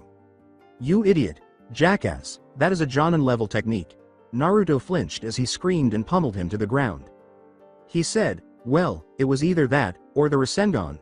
Gaara gave him a look that said. Naruto grimaced and Gaara sighed, saying, "Class dismissed. The Rasengan, you moron." "A megacure." "Why?" Nagato said piteously as Konan approached him, gazing in horror at Yahiko's body, which was covered in bloody wounds and had lost his arms. His arms were completely destroyed beyond repair by the Kyuubi's jutsu. "The fragments are so Tinya." "No, I'm asking why this had to occur." Tobi approached them and took off his mask after Nagato asked. "Because of the hurt you caused him since you managed to capture him," Madara said. "Because you hurt his friends." He turned quickly and began to leave, but paused to indicate Zetsu's body. After saying, "But, on the bright side, you now have a new body to use," he teleported away, leaving Nagato, Konan, and the two corpses alone. With blood nearly spilling over his lips, Nagato said, "My plan was supposed to bring peace." Konan placed a hand on his slender, undernourished shoulder. Konan walked away from Nagato to give him time to think about what she had said. "Maybe peace can only be accomplished through non-violence, Nagato." After a few days Gaara waved goodbye without emotion as Naruto and the others cheerfully left Tsunade through the gates, and as soon as they were out of sight, he hurried over to a phone and said, "Hello? International Ramen? Yes, we must replenish. Yes, I am aware that a new shipment arrived 5 days ago." Sakura remarked, "I can't believe Shikamaru stayed in the village just for Temari," while Ino laughed as Naruto cheerfully left the village, nearly every shinobi following him.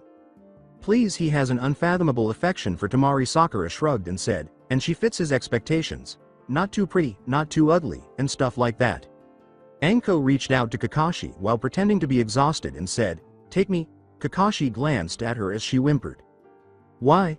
he inquired, and Anko smiled before placing a kunai around his neck. She said, "Or else." Kakashi sighed and then laid her on his back.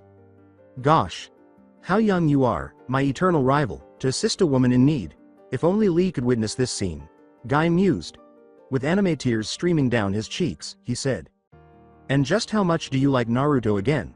Kiba asked Hinata. Hinata turned pink as Kiba asked in a somewhat playful manner.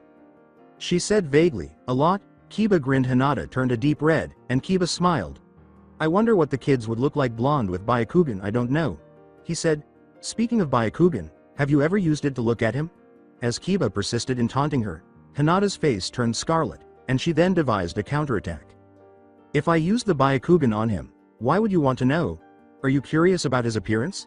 She said in a sickly sweet voice, and Hinata laughed as Kiba sputtered and continued to deny being gay.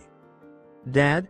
Are you in there? I need to talk to you, Naruto thought loudly as he could, and then he heard silence. Dad! He shouted in his head. The mindscape of Naruto Minato sighed as he imagined Naruto sitting across from him.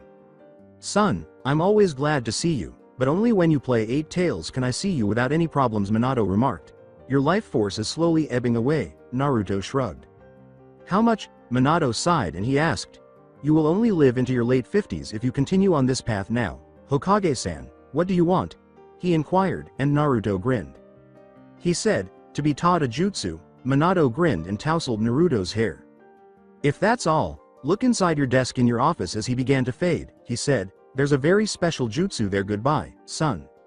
Let's get back to reality. Kakashi's visible eye widened as Naruto sighed and continued to walk, as if no time had passed. Damn, this is too slow. He almost puked the last time Naruto carried him in sage mode, so he backed away and said, oh hell no. Naruto shook his head. After a massive cloud of smoke, Gamabunta emerged, and Naruto said, relax. He did this while making some hand gestures. Oh, Naruto, what are you in need of? He inquired, and Naruto grinned. Would you mind taking a ride to Konohagakure? He inquired, and Gamabunta grinned. Then Gamabunta began jumping toward Konoha, and they had to use the tree climbing jutsu to stay on. Fine, he said. Konohagakure, so, repairs have been done, huh? Naruto said as he landed on the ground near the gates and turned to face the village. Naruto uttered those words. Sakura replied, yeah. Naruto grinned as he surveyed his village, which was now nearly entirely restored, before Konohamaru approached him. Hi, boss. He shouted, and Naruto grinned. How come, Konohamaru? He inquired. Konohamaru smiled. Happy, he exclaimed, I think I've perfected the Rasengan. Naruto appeared taken aback. With composure, he said, then let's see. 2 shadow clones were made by Konohamaru, and they began to move their hands around his left hand. A Rasengan first appeared, and then, to Naruto's surprise, it began to glow red before protruding points. It then released a fiery chakra that began to flicker like a flame. Konohamaru smiled.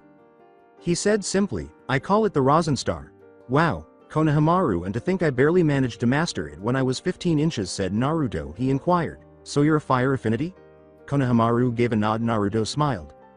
But, that is simply the basic form, kind of like a Rasengan combined with fire. If you can do the advanced form, like my Rasenshuriken, then I'll try to find some way to make you a Chunin. Naruto replied. Konohamaru's gaze brightened. Really? He exclaimed. Naruto gave a nod. Naruto sighed as an Anbu charged at him as Konohamaru fled. Yes? The Anbu said, Hokage-sama, Kurenai-senpai has some news? Naruto took a swallow. He shouted in alarm, do you mean she's going to have the baby? Naruto almost passed out when the Anbu nodded. Then he got to his feet. Great, wonderful, and Shikamaru, her closest friend after Asuma, is now in Suna. He murmured. The Anbu bowed. I can retrieve him, Hokage-sama, said he. Naruto said, go, and the Anbu disappeared. Naruto let out a sigh. And now, to pick up Konohamaru. Oh, and Sakura? Ino. Considering you were both medic nin, just well help her or something? He replied after nodding. Sakura and Ino hurried to the hospital. Numerous shadow clones appeared and began looking for Konohamaru after Naruto performed a seal. Konohamaru was training when one of Naruto's clones discovered him. Oh, Naruto-senpai. Konohamaru exclaimed with a smile and a greeting wave. Naruto dismissed his greeting with a wave. Kurenai is having Asuma's baby, and since you are also a Sarutobi, I thought you would like to be there. He stated. Konohamaru nodded as his eyes grew wide after grinning. Naruto grabbed Konohamaru and hurried to the hospital. The hospital. The 2 kunoichi were trying to help Kurenai, who was panting, but to no avail. Konohamaru and Naruto then leapt through the window. Naruto flinched. And that is another reason I'm glad I'm a guy, he replied. Kurenai gave him a distressed glance, then she let out a painful scream. She yelled, I can't take this. Then Shikamaru and an Anbu entered. Kurenai was shaking a little when Shikamaru approached her and took her hand. Firmly, yes, you can, later, it's a boy, exclaimed Ino. Kurenai held the infant in her arms and grinned. Naruto let out a whistle. He remarked, shit, that took a while. Sakura gave him another punch, this time in a playful rather than forceful manner. Shikamaru grinned. He inquired, "What are you going to name him?" Kurenai grinned. "How about Takeshi?" Naruto gave a shrug. He questioned, "Fierce? Violent?" Kurenai also shrugged. "Well, I can tell he is going to be a great shinobi," she grumbled after grinning. Naruto extended a piece of paper. He touched the baby's finger to the paper and said, "Let's see what affinities he has if he is going to be a great shinobi." Naruto scolded Sakura after saying, "Newborn babies can't produce chakra." The paper broke in two, and the fragments became dust. Naruto gathered some dust. He exclaimed with joy, "Cool, wind, and earth, which means I'll be able to train him." Kurenai grinned before dozing off from exhaustion with a joyful grin. Naruto bounded out in the direction of the Hokage office. Sakura simply stared at the infant, shocked that it could produce chakra. The office of the Hokage. Naruto was furiously going through the drawers in an attempt to find a jutsu learning tool. Then he touched something with his fingers. He felt it again after blinking in surprise. The object was a sheet of paper. He took it and turned to the first page. Contents table. Ranked Shunshin no Jutsu D. Fire release. B. Ranked Intelligent Hard Work. Lightning release. A ranked False Darkness Wind release. A ranking of pressure damage. Water release. Wave B. Ranked Exploding Water Colliding Wave. Earth Dragon Bullet B. Ranked Earth release. Naruto gazed in awe of all the highly skilled jutsu. Okay. I won't be able to use anything except the wind one and Shunshin to the fullest, but learning the water one should help with Sasuke's fire techniques. He was thinking loudly, then he began to read. Unfortunately, he unintentionally skipped over the table of contents' second page. He would want to know if there was one with a very practical jutsu. Naruto grinned and effortlessly performed the feat. Okay. Body Flicker no Jutsu. For the Shunshin no Jutsu, simply let your chakra flow through your body, mainly your feet, then run at extreme speeds towards your targets. That jutsu was crossed off his list. Alright. Now pressure damage. To use wind release. Pressure damage. First create a ram seal. Make sure you have a wind affinity, then release the seal, and shoot pressured blasts of wind from palms or hands. Make sure not to use on friends, as it will likely kill them. With a small laugh, Naruto put the pieces of paper in his pocket and leapt out the window, making his way to a training field. A Chunin entered the room and said, "Hokage-sama, you have some paperwork?" He saw the window open. Oh. At the field of training, after performing the seal, Naruto extended his hand. Nothing took place. He snarled, then made another attempt. Nothing has changed. Approaching him from behind a tree was Hinata. She said courteously, "What are you doing, Naruto-kun?" Naruto smiled. "I'm trying a new wind jutsu, Hinata-chan. It's called pressure damage," he replied. Hinata grinned. Hinata inquired, "So why are you having difficulties?" Naruto let out a sigh. According to Naruto, "I'm not sure." His gaze was fixed on his hand. "I just can't make wind shoot from my palm," he replied. Hinata chuckled softly. Naruto thought, "She has such a nice laugh. I was watching with Byakugan, and you weren't propelling chakra from your hand, which should become wind for your attack," she stated. Hinata sat beside Naruto, who looked perplexed as he raised an eyebrow. "In my gentle fist style, I shoot chakra from my palms, right? Well, I don't use hand signs, but when you use your hand signs, it directly converts the chakra to wind, allowing you to use an attack," she continued. Naruto continued to appear perplexed. Hinata let out a sigh. "It is almost like a password for jutsus that don't have elements. You don't need hand signs, and you know how most fire jutsus have the tiger seal. Well, the tiger seal acts like a signal, saying to your brain to use a fire ninjutsu." Naruto was beaming. "Thanks, Hinata," he exclaimed, embracing Hinata and planting a kiss on her lips with a stunned expression. Hinata said, "No problem," he said, and turned to leave. "He gave me a hug and a kiss. He is your boyfriend, and he has done it before. He didn't claim to be. He might as well have. Furthermore, do you mean that you don't want to date him?" Hinata pondered, or rather quarreled, with herself. After getting to his feet, Naruto used the seal, aimed his hand at a tree, and expelled chakra. The tree was shredded by a powerful gust of wind that blew out. Naruto gazed in wonder at his chakra steaming hand. Whoa. Away from Konohagakure, gazing at the village, Kisame smiled. "Looks like I get to kill someone else. Samahata. I hope you are thirsty for blood," he gasped. Then, close to the village's right, he witnessed a massive water explosion. "That appears to be my jutsu," he pondered. He then dismissed it with a shrug and avoided the gates. Then he reached into the land of rain and took out a brand new bingo book. Naruto Uzumaki. S-ranked Hokage techniques. Shuriken Shadow Clones, Wind Release, Great Breakthrough, Clone Great Explosion, Rasengan, and Shuriken Shadow Clones. All basic jutsu, transformation, replacement, etc. Nine-tailed fox, flying swallow, sage mode, and summoning, up to S rank summons. The Ryo bounty is 15 million. Akatsuki wanted him. To think Pain would give up 15 million Ryo just to get this boy captured, even if he is a host. Kisame grumbled, then he smiled. Well, I'm sure he won't mind if I hurt him a little. Hey, you! Put down your weapon, two Jonin shouted as they rushed in Kisame's direction. Kisame mumbled, damn. Then he grinned, he shouted, exploding water colliding wave. As the water burst into being, Kisame leapt to the water's surface, he shouted, water shark missile. As the two shinobi were torn to bloody ruins by a blast of shark-shaped water, Kisame smiled. The red discoloration on the water resembled a smooth, flowing scarlet ribbon. Oh Hokage! Come over here before I kill more of your damn subordinates! Kisame screamed. What was that about killing? Asked Naruto icily. Kisame's mouth fell open right behind him. Naruto had a kunai pressed gently against his throat, causing blood to slowly seep down. Although Kisame was on the verge of swallowing, he knew that if he did, his Adam's apple would be severed and he would perish. Naruto's expression was emotionless. We are both now S-ranked, and if I could beat your leader, what makes you think you can beat me? He asked. Kisame gave a fierce smile. Simple, I have a will to murder you, and my leader didn't, he replied after grinning. Naruto leapt away from Kisame and used shuriken shadow clones to launch a plethora of shuriken. Kisame snarled before using Samahata to deflect them with a smile on his face. Naruto used great breakthrough to push Kisame into a building with a fierce growl. Kisame lunged at him, brandished his sword, and slashed Naruto, who exploded. Kisame, Kisame, Kisame, I have utterly mastered the shadow clone jutsu to the point where I cannot be hurt, because my clones shall take the blows. Naruto's voice was audible. Kisame growled once more before shouting. As Naruto appeared, the words, water release, grand waterfall, were spoken. Naruto groaned as the jutsu pounded him. Kisame smiled and said, damn, he yelled, now do you know not to brag, brat?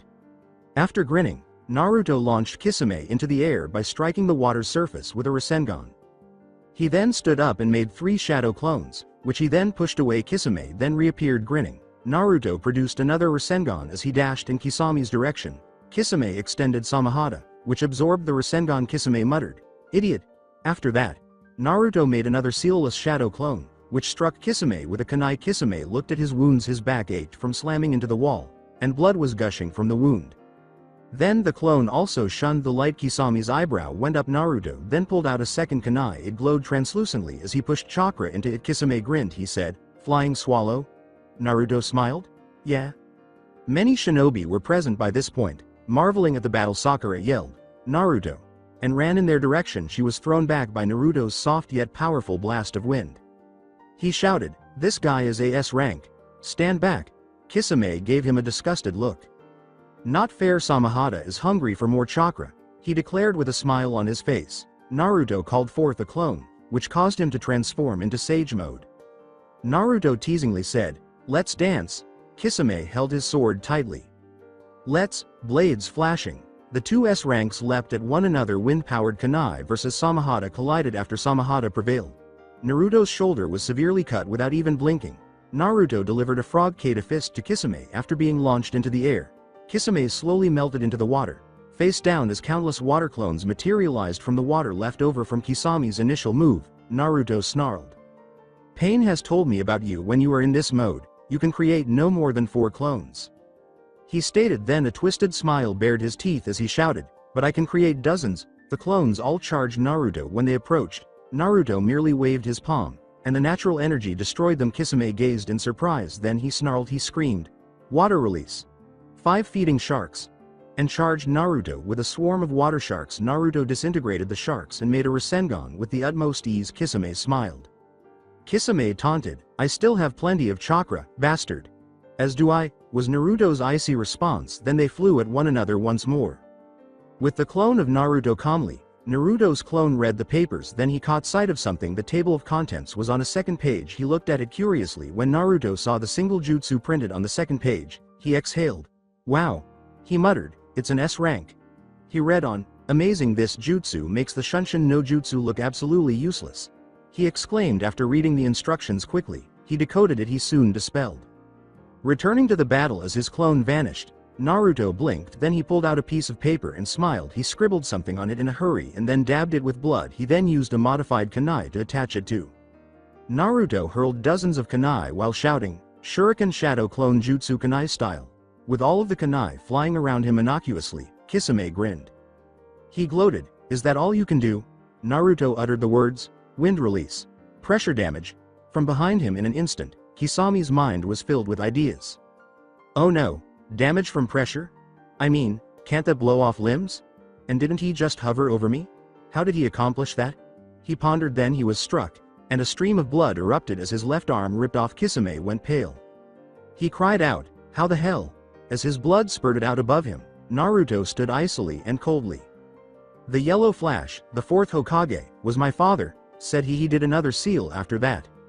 And I am his legacy, so why should he not have left me an inheritance?" He said. In his hand was a kunai. Flying Thunder God technique. Kisame was insignificant in comparison. The Yondaime, who had a 100 million Ryo bounty on his head when he was alive, was known for his signature technique, the Flying Thunder God technique, or Hiroshin. His child was using it now. Kisame quickly scurried to his feet, but a net of yellow encircled him. The child threw so many kunai because of this. He pondered, then he realized that he was being hit repeatedly, at a speed faster than light. That is a space-time jutsu, not a speed one, he thought sourly. It's impressive, but not as good as Madara's. He thought. Then he witnessed hundreds of clones taking off. They must have been made by him while he was traveling in the Hiroshin. Wind release. Damage from pressure. Kisame sighed as all of the Narutos shouted. He thought, well, I guess I had a fair life. See you soon, Itachi. The villagers and some shinobi stared in wonder at Naruto with the gore all over his body as the wind smashed into him and blew him up into little strips of flesh, splattering buildings with blood. Naruto gave them a small smile before vomiting and saying, "I hate having have so much bloodshed." Samahata then flew into the air and headed towards Naruto. "Get that freaking sword away from me!" yelled Naruto. He shouted, running around while the enormous sword chased after him. The majority of the villagers perspired. He had just barely wounded an S-ranked Akatsuki member, and he was afraid of a giant sword flying at him without trying to harm him. Naruto flinched as the sword approached him and shielded himself with his hands. Then Samahata cradled itself into his hands. Naruto blinked. "What?" Sakura ran up to him as he asked. She said, "I think it considered you worthy of wielding it since you just beat the original holder." Naruto grinned. As he said, "Cool." The blue sword with shark scales then glowed with an orange aura and underwent a slight transformation, turning red and orange like Kyuubi, with a design of fire engraved in the metal, also for the Kyuubi, and some claws growing on it. He thought, "Aren't you showing off a bit, Kitsune?" And received a growl in response. Naruto swung the sword experimentally, discovering that it was much lighter than he had anticipated and that it moved through the air with ease. He smiled and added some of his chakra to the blade, which actually extended and glowed with a white aura. He swung it again and decapitated a building, cutting off the roof, muttering, "Oops." He then laughed and picked up a scrap of paper from the ground, which was, ironically, his bingo book page. "Pain, you're going down," he replied, permanently. A megacure after stopping the tears from streaming down his face. Nagato turned to face Zetsu, who had acquired bloody scraps of Kisame from his new Naraka path. The King of Hell Genjutsu 1. He had learned from Zetsu's mind that the cannibal, Zetsu, had not yet consumed the bodies of Itachi, Sasori, and Kakuzu, so he sent Naraka path to retrieve them. Nagato let out a deep sigh. "Will you actually attempt to demolish Konohagakure once more?" Nagato shook his head when Konan asked. "No, not just yet. The Namikaze, or Uzumaki, as you may call them, are in charge of protecting that nation in any case. He helped kill Kakuzu and vanquished Kisame and Diva Path. He has far too much power," he said. "First, we will attack the other great lands, starting with Suna." Konan gave him a humorous look. "However, the Kazekage is said to possess extraordinary strength." Nagato nodded in agreement with her. "Yes, he is S-ranked, but the Uzumaki is at least SS ranked. However, you don't have 6 options." Nagato turned to face Konan, who tried to stop him from doing this. He whispered, "True?" Konan went pale. "You wouldn't?" she exclaimed, and Nagato grinned. "Really?" Nagato opened his mouth to answer, and Konan let out a horrified scream. Chibaku Tensai. Back in Konoha, Naruto moaned as he looked at the documents in his office and made a few dozen shadow clones. "Now I see why Grandma didn't want to be Hokage."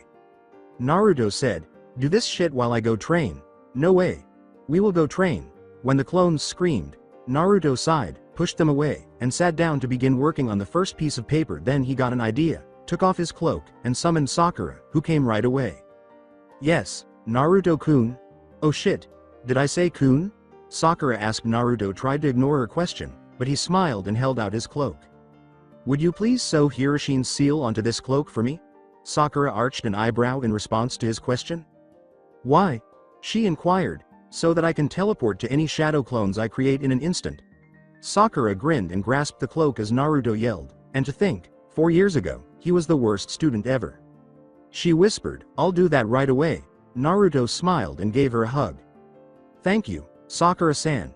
You are the greatest, he cried out, and Sakura blushed before dragging herself away with a hint of remorse and leaving as Naruto approached a mirror. While gazing at his reflection, he remarked, maybe orange isn't a great color him.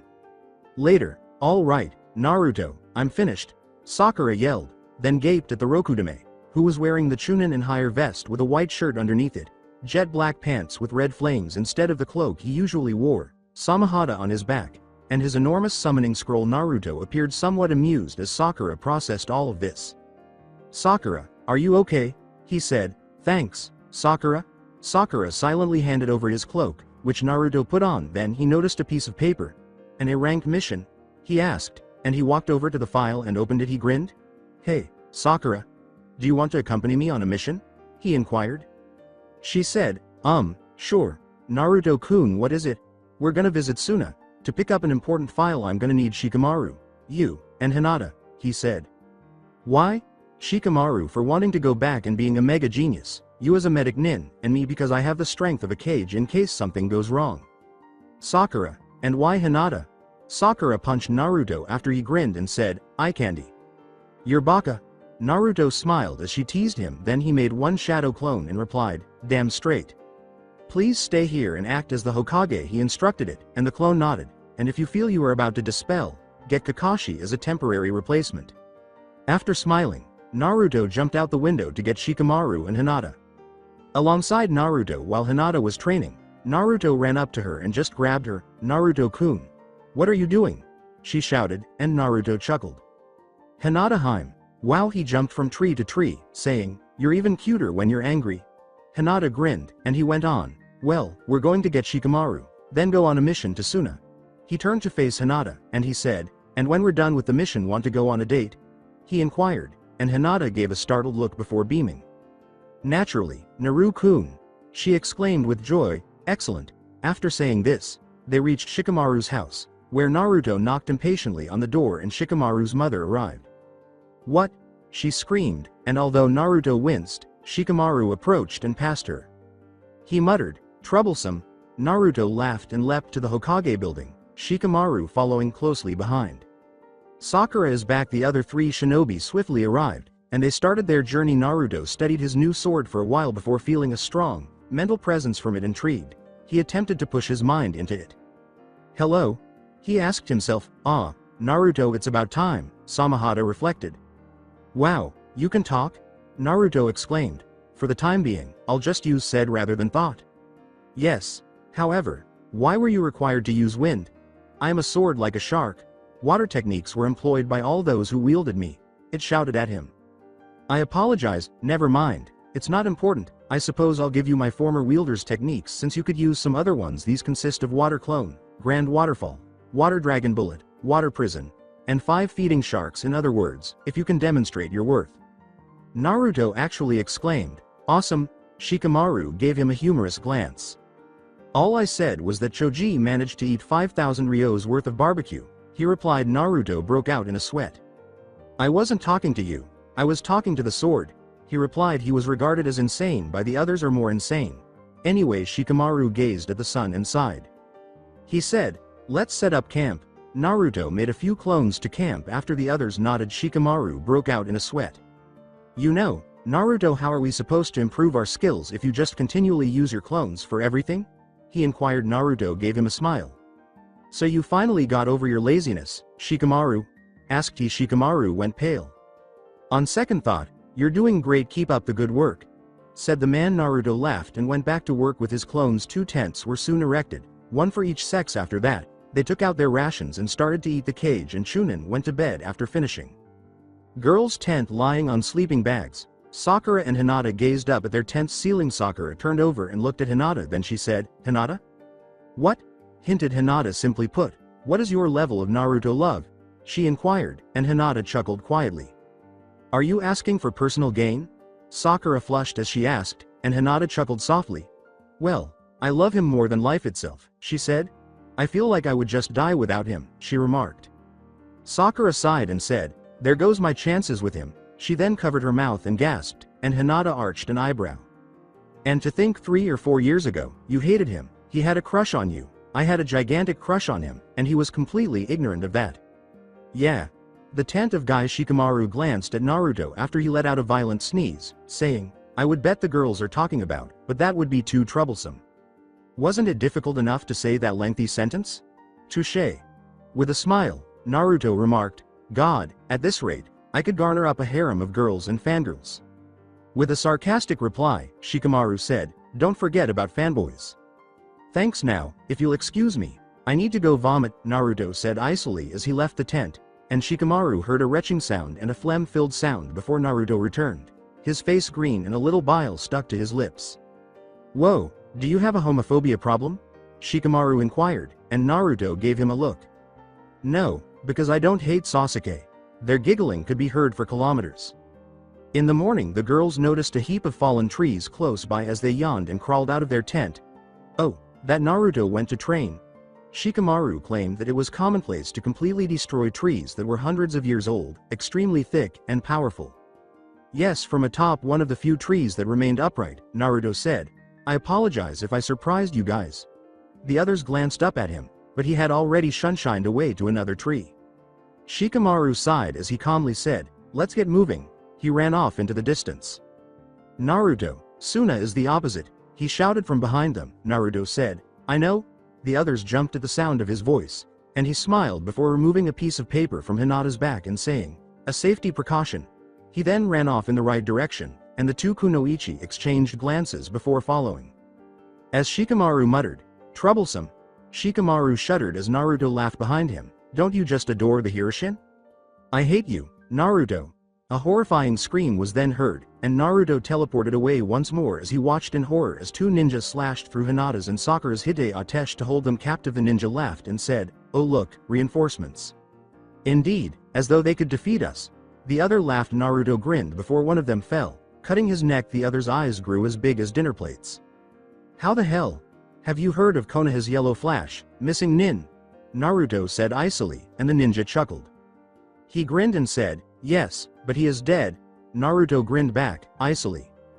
And I am the Hokage, his son, and the nine-tailed fox's host, so, are you truly interested in harming my friends?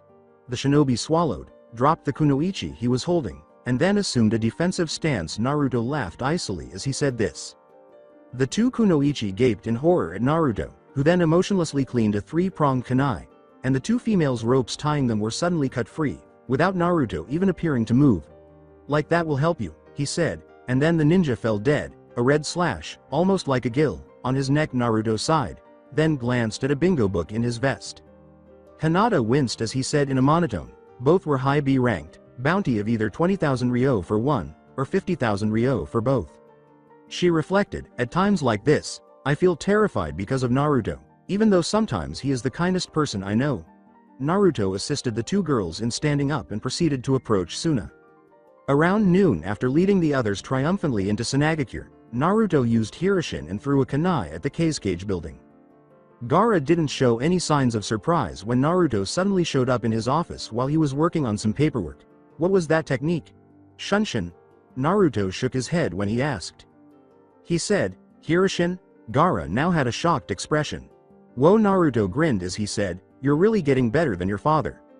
Thank you in any case. I'm here to retrieve something. Gaara nodded and then reached into his drawer after he finished speaking. Boom. An enormous explosion startled them both, and Naruto and Gaara turned. Naruto jumped out of the window, while Gaara slid out of a gap in the door and turned to sand. 6 cloaks of black. The village was stared at by 6 tall bodies. 6 Rinnegan eye pairs with new bodies. It was pain. Boom. Naruto and Gaara turned once more. There are 4 figures in the dust. One with raven black hair, one with literally red hair, one with white blonde hair, and one with redhead hair. A red Sharingan that evokes fear with Team Hawk. It was Sasuke. Naruto snarled before switching to Sage mode. Why have you come here, Pain and Sasuke? He yelled angrily, and Sasuke laughed as Pain responded. This village is to be destroyed. Sasuke grinned. As for the Uchiha, I have no idea what his plans are. Naruto's eyes narrowed as he said, I have to come to destroy this village as practice for Konoha. Teme. Dobi. Sasuke smirked and said coolly, you'll never beat me. Naruto laughed and then stabbed Sasuke in the leg as the two eternal revulsa, no offense to Gaia, rushed at one another. Did I mention that, according to Pain's most recent bingo book, I'm now SS ranked? He said. Sasuke's eyes widened, and they clashed kunai, and the sheer force of the blows sent them flying in opposite directions. Sasuke smiled, then threw some shuriken at Naruto. Naruto didn't even move. His sage chakra blocked the projectiles. Sasuke raised an eyebrow, and Naruto smiled. Oh, and did I mention? He was dozens of yards away from Sasuke when he said, I can perform a special jutsu because of the tag on your back. According to Sasuke, yeah, right? You don't trust me? From right behind Sasuke, Naruto uttered those words, and as Sasuke gasped, Naruto punched him hard to the ground. Sasuke, we tied the last time. I'm going to win now, Naruto declared. In your dreams, Dobi. With Gara looked directly into Yahiko's eyes and said in a monotone, you must be the diva path, the one who uses Shinra Tensai. Yahiko shook his head. No, I can't use that technique without my arms. Then he pointed to a hooded figure and said, hey, Nagato made me another path. Introducing the new diva path. The man hooked a finger around his hood and pulled it off to reveal. Yahiko grinned and said, I am now Preta path, which absorbs energy. Zetsu is Naraka path, king of hell genjutsu. Kazuzu is human path, soul removal. Sasori is Asura path, body changes. And the animal path. He pointed to another hooded figure, who took off its hood, he said. Then Naruto pointed at Pain, his face contorted into a furious snarl, and said, as Conan. How did you murder her, you bastard? You were loved by her. This time, Itachi used Nagato's voice to speak as he screamed. Namikaze. Love will result in pain. Just as your love for the Hyuga shall, he said ominously. Naruto growled, then exploded as Sasuke charged at him, sending him flying. Naruto slipped up behind one of his bodies, Kakuzu's, and Pain arched an eyebrow. Then Kakuzu exploded in a burst of blood, and while the other paths stared in horror, Naruto leapt into the air and hurled wind chakra enhanced shurikens, saying icily, never let your enemy get behind you. Pain? Diva path remained motionless, but Naraka path seized Naruto and met his eyes. Naraka path hissed, die. Namikaze. Naruto laughed in the genjutsu and then exploded once more, leaving Naraka path scarred. As Nagato pumped more chakra through the paths, he thought back to a Megacure, another clone. Asura path leapt into the air and launched missiles at Naruto, who retaliated with futon. Daitapa Naruto and the Asura path landed on the ground, and Naruto turned to his left. Sasuke struggled to his feet as Gaara choked him with sand, while the rest of Sasuke's team ran toward the battlefield. Naruto sighed. We had a long day ahead of us. Resistance is useless, Gaara said icily as he watched Naraka path choke on the sand. He said ominously, I no longer need hand seals, and my jutsu has no names anymore. Naraka path growled, then vanished into the ground without blinking. Gaara leapt into the air, and Naraka path, Zetsu, reappeared and sprang at him. He grabbed his outstretched hand and crushed it, causing blood to flow. Gaara then kicked Naraka path into the ground, then made spears of sand that stabbed him viciously. Gaara dried his hands on his clothing before aiming for another target. You are a bastard. My sword should have been that. When Suigetsu screamed and ran toward Naruto, who was brandishing Samahata, Naruto laughed and easily kicked him away. Sasuke, God, Naruto remarked, he's worse than I was. When Sasuke shot some Chidori current at Naruto, who waved it off with a breeze from his palm. Karen winced. Ha ha. Sasuke laughed dryly. Kun Sasuke? She muttered, I think we should run. You are correct, your slut. Sakura said icily, you should go, Karen growled. You once more, and me. Sakura landed Hinata and Temari, and Karen swallowed. I give up. Sasuke arched an eyebrow as the other three kunoichi exchanged glances, shrugged, and then painlessly knocked her out. He whispered, I knew Jugo was the only useful one. Then he flew at Sakura and Temari, knocking them unconscious with his kunai hands before grabbing Hinata and putting a kunai to her throat. Hinata. Sasuke grinned as Naruto shouted. Naruto smirked as hundreds of cuts appeared on his arms, causing him to scream in agony and release Hinata. Come near me and die. He bragged that would happen to be the Flying Thunder God technique, or Hiroshin. Animal Path then called forth some enormous creatures that were advancing directly on Naruto. Naruto grinned and threw the centipede and panda at Sasuke, who used Amaterasu to destroy them. Sasuke gazed at Naruto icily. Hiroshin? As in Hiroshin from the Yellow Flash? Inquired Sasuke. Naruto smiled. Yes, after all, he is my father. Sasuke shrugged. Naruto laughed as Sasuke said icily, I guess it makes up for you not having a bloodline, Dobi. Are you serious? This is superior to a family tree. Its movements are too difficult even for the Sharingan to follow, he shouted, and Sasuke grinned. What about the Sharingan of Mangekyo? With the Mangekyo Sharingan activated, he asked, then hurled black flames at Naruto, who averted his gaze. When Asura Path charged at him, Naruto smashed it into a pulp with frog katas. Even the Mangekyo Sharingan, Naruto said icily, causing Sasuke to gasp. You shouldn't let your enemies get behind you. Sasuke. Naruto looked at Sasuke and said, you cannot beat me, Sasuke. With a great breakthrough, Naruto blew away Sasuke's Chidori spear after he snarled, you are worthless. Naruto looked into Sasuke's eyes.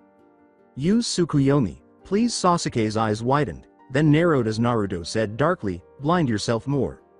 He said, if you insist, in the Tsukuyomi world.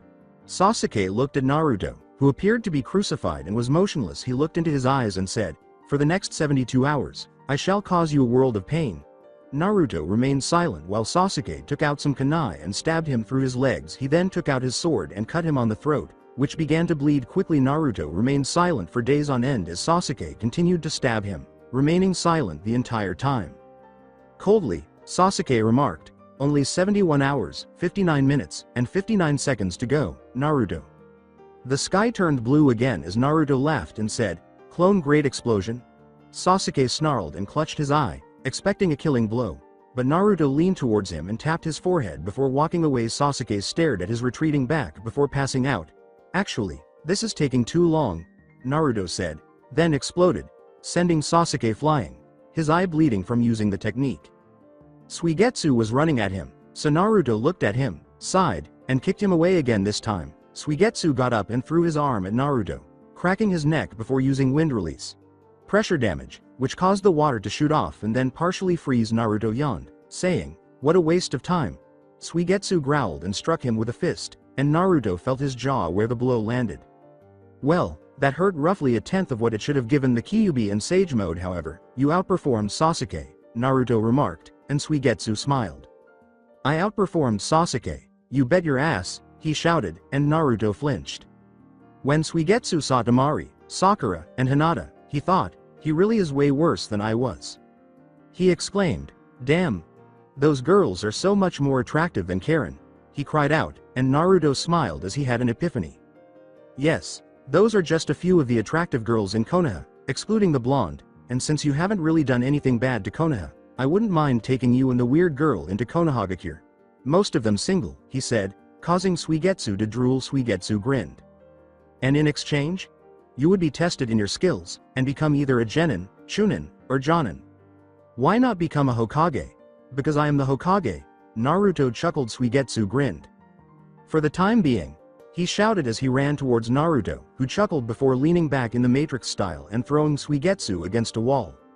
He turned to Animal Path and saw Gaara facing Preta Path, Diva Path still motionless, and he said, probably Genin, possibly Chunin. Animal Path then unleashed more animals at Naruto, who destroyed them with wind release. Pressure damage. He then leapt at Animal Path. I really don't want to have to destroy her body. He was thinking after turning off Sage Mode. He began punching her repeatedly after stumbling back. Animal Path appeared to glow golden and her piercings fell off. Naruto rushed toward Conan's lifeless body. He was shocked to see that it was breathing. He shouted, how are you alive? Conan shrugged feebly.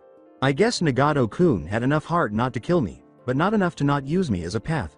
She murmured. Then she fainted. She was gently placed on the ground by Naruto in order to use the Hiroshin on objects he punched. He had placed items on his fists. Neji was described as a genius. Naruto glanced at Gaara. He was using his fists to hold his own. Naruto then turned to face Diva Path. He was gesturing with his hands after gasping. Naruto rushed to him and kicked him to stop Itachi from creating more seals. Diva Path made more seals, this time more quickly. After flying back a few feet after that, he released a massive fireball, which Naruto utilized. It zoomed back at Diva Path with wind release, pressure damage. Turned on, turning it white-hot. Diva Path reached out, and the ball of fire disappeared. Then Naruto flew in Diva Path's direction as he held out his other hand. A black blade slipped from Diva Path's sleeve and stabbed Naruto after he grabbed him by the arm. Diva Path lifted Naruto up to meet his eyes after he winced. Itachi, pain, not a yaoi couple, threw Amaterasu at Naruto after Naruto kicked pain away after noticing black flames emerging from one of the eye's pupils when the Rinnegan changed to a Mangekyo Sharingan since he was unable to block. Naruto dodged and punched pain with blood in the corner of his eye. Diva Path staggered back and extended his hand. He yelled, Shinra Tensei, and Naruto crashed into a wall after cleaning a tiny trickle of blood from his mouth. Naruto extended his hands in front of him and used. Additionally, wind release, great breakthrough, sent Diva Path hurtling. The two adversaries gazed at one another, Rinnegan's eyes meeting a well, just regular blue eyes. Pain chuckled. Amazing, Namikaze, you truly hurt me. Incredible, really? Pain replied. Naruto smiled. If you think that was incredible, watch this, he said. A piercing was knocked off when Pain raised an eyebrow and Naruto teleported in front of him, punching him and sending him into a pillar, from which a piece smashed onto him. After that, Naruto turned to face Gaara and noticed that he was feeling overpowered. He glanced at Pain, who was barely moving and bleeding. Then he leapt for Pratapat and Gaara. When Pratapat looked up, his nose was broken by a fist that slammed into it. Naruto kicked Pratapat into a wall in midair after he moaned. Naruto grinned. How is the Rinnegan supposed to even work? It was supposed to be legendarily strong, but I don't see why, he replied. Pain chuckled. It allows the full use of all elements, using the 6 paths, and seeing like the Sharingan, only better, and it allows use of Shinra Tensei, Bansho Tenin, and Diva Pain shouted, Shibaku Tensei. Behind Naruto after a black hole was launched into the sky, dust, tiles, gravel, rocks, trees, bushes, and boulders began to fly into it. Naruto follows. Naruto scowled. He had to use 8 tails to get out of one of these the last time, and he had no intention of doing so anytime soon. With Gaara, since Pain would only absorb his sand, Gaara smashed Pratapat into a wall and then used sand to knock some pillars over him. Pratapat's Rinnegan faded as he gasped and fell to the ground. Then Gaara turned to face the tiny moon, Naruto. He pondered, then he attempted to weaken it by drawing out some of the sand. There were a few grains scattered, but none more. Gaara growled and hurled sand-filled bullets at the moon, but they broke. Gaara scowled before making another attempt with the hardest crystals he could find, including quartz. He was only able to dent it very slightly after snarling. Gaara fired the bullets at Diva Path, who diverted them. Diva Pain chuckled. You cannot destroy Chibaku Tensei, it would be like trying to destroy the moon, he boasted. Gaara glared back before lunging towards Pain, who brandished a chakra disruption blade and stabbed Gaara. Gaara screamed in agony, and Pain pinned down his limbs by stabbing him with additional blades. Pain let out a sigh. How troublesome. Actually, that's my line. Pain turned, only to have a blade of shadow stab him. Shikamaru got to his feet. Having to fight an SS-ranked ninja now, that is troublesome, he replied. Pain frowned. A thin blade had stabbed his right hand, which was now bleeding. Pain was bound after Shikamaru altered the hand seal. Shikamaru barely avoided Pain's Amaterasu after he let out a sigh. In the moon, Naruto was pacing uneasily, contemplating his escape plan. Rasen Shuriken? No, I would be hit by the blast Rasengan? Same problem. Great breakthrough? Not powerful enough summoning? They're probably still tired. Clone explosion? Right, because I really want to die, but there still is, he replied. Damage from pressure, he shouted, firing at a spot in the moon, and the area compressed, going in about 10 feet. Naruto looked inside, then again, and again, until he saw a light. For the 5th time he panted, breathing in some fresh air instead of the stale air that was already inside, and then he tried to squeeze through. Damn, I should have had diet ramen instead of regular weight ramen. If I can't get out of here, I'll never eat ramen again. After that, he did the pressure damage seal once more, but this time he pumped a lot more chakra into his hands, held them to the hole, and then, after it violently exploded in a blast of wind, creating a hole at least 10 feet in diameter, Naruto smiled and leapt out, winced when he saw Gaara and Shikamaru, and then, as Pain was attacking Shikamaru, he quietly sunshined to Gaara and took out the blades. Gaara, I am about to make my Rasen Shuriken, Naruto thought. He whispered. Add some sand to it. Naruto created some clones after Gaara nodded. A very brief lapse in time.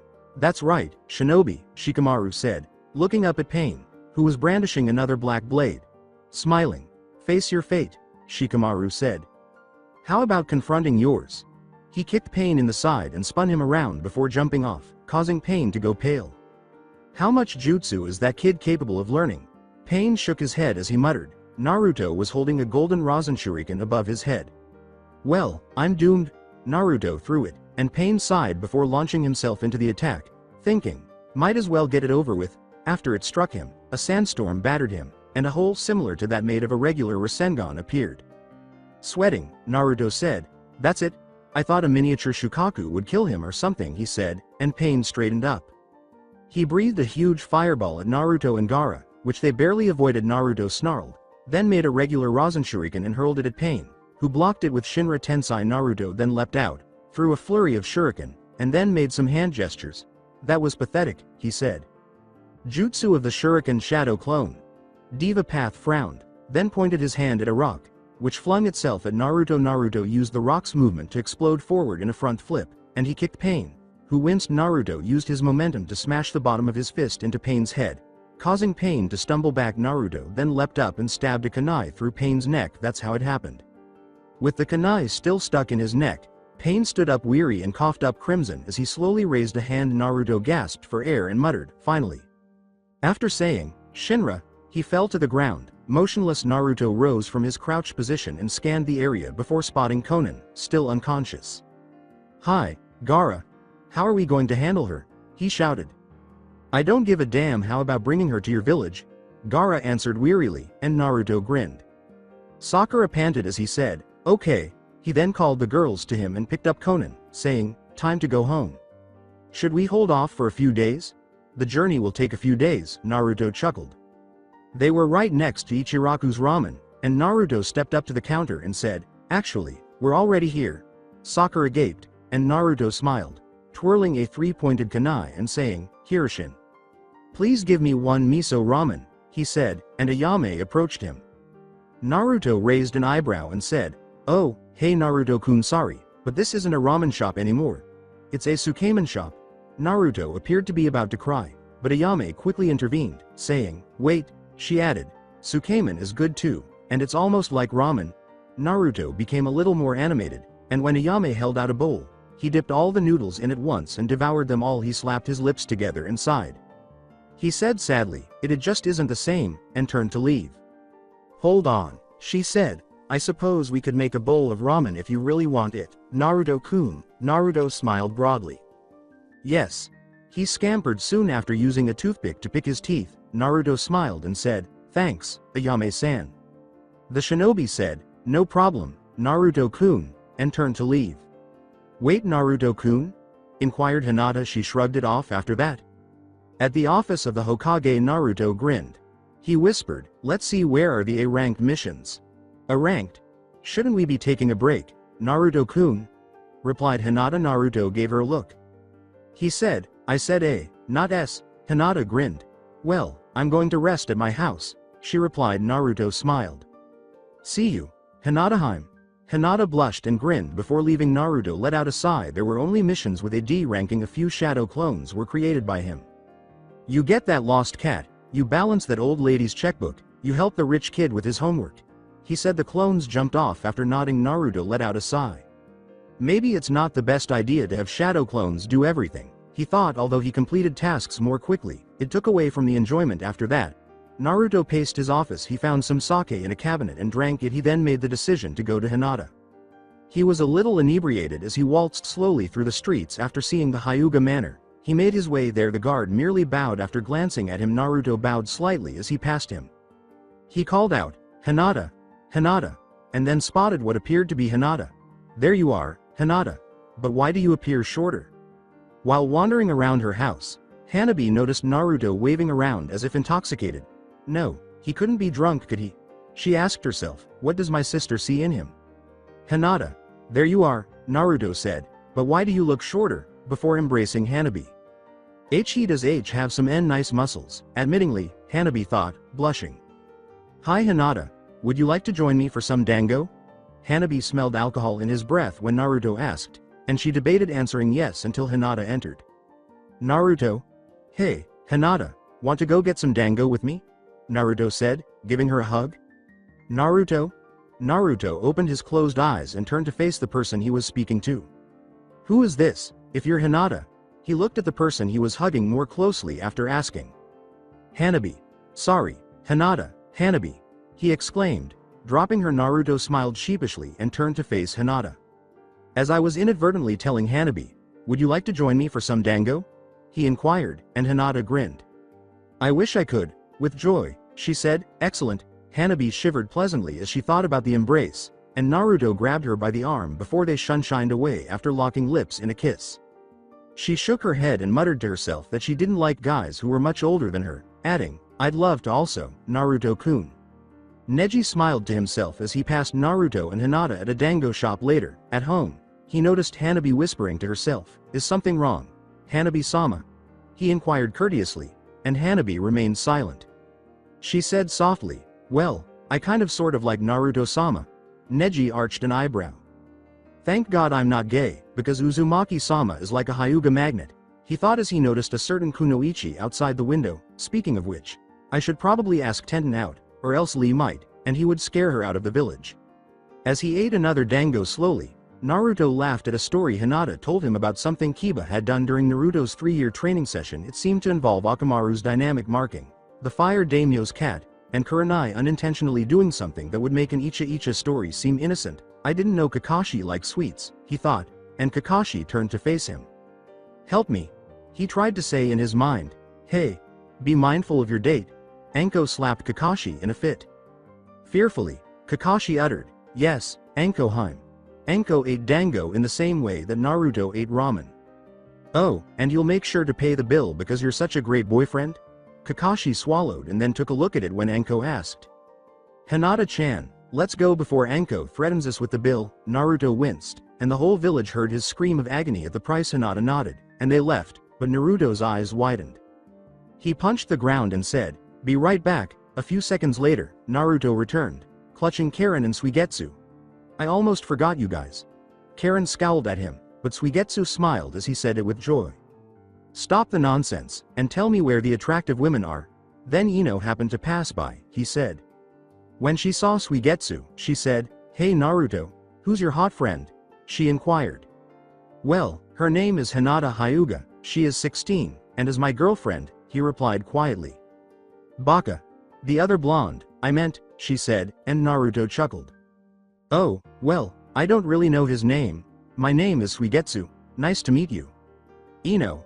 I'm going to love this village, Suigetsu thought cheerfully as he concluded, smiling, nice to meet you, Ino. Ino smiled and said, nice to meet you, Suigetsu. This village just got more interesting, she thought, and he sure is more emotional than Sasuke or Sai. Karen spat at the feet of the new couple. Yes, Baka, you will have a pleasant life here. However, what about me? Karen shouted. What a stunning woman. A voice called out, and Karen turned to see who had called her that. She blushed. You have a youthful blaze burning brightly within you, and what's your name? Karen went pale. Spandex, that is green, enormous eyebrows, leg warmers in orange. A haircut in the shape of a bowl, a huge, dazzling smile. Nui. What transpired 1 year after Naruto's 2.5 years of training? With a beaming smile, Naruto sat in front of Jiraiya and said, so, Ero Sennin? I get to do some awesome training today. Jiraiya glanced at the boy, who was dressed in a neon orange jumpsuit, and asked cheerfully. He said, well, first, we're getting some new clothes for you. Naruto observed his jumpsuit. What's the matter? He inquired, and Jiraiya laughed. That thing is worse than then, in the hot springs, you're spying on girls? Sweating, Jiraiya said, anyway, let's get you something with less orange. She pulled Naruto into a clothes store, where he peered at the clothing with a gloomy expression. How about this? What would he accept? Jiraiya asked, removing a pair of dark pants and a cobalt blue shirt. Naruto shook his head, then he pulled out a long white cloak and blue jeans. What would he accept? Jiraiya moaned, then his eyes met something and he grabbed it. Naruto, I think I might have something you'll like, he called, and Naruto looked at it, his eyes glowed with excitement, and he put it on. It was a loose-fitting orange long-sleeved shirt with black sleeves and more black at the zipper. It had no large collar, and no blue to balance the orange. It was nice, but the pants that came with it were orange, which Jiraiya didn't like. Jiraiya bought it right away, and they went outside.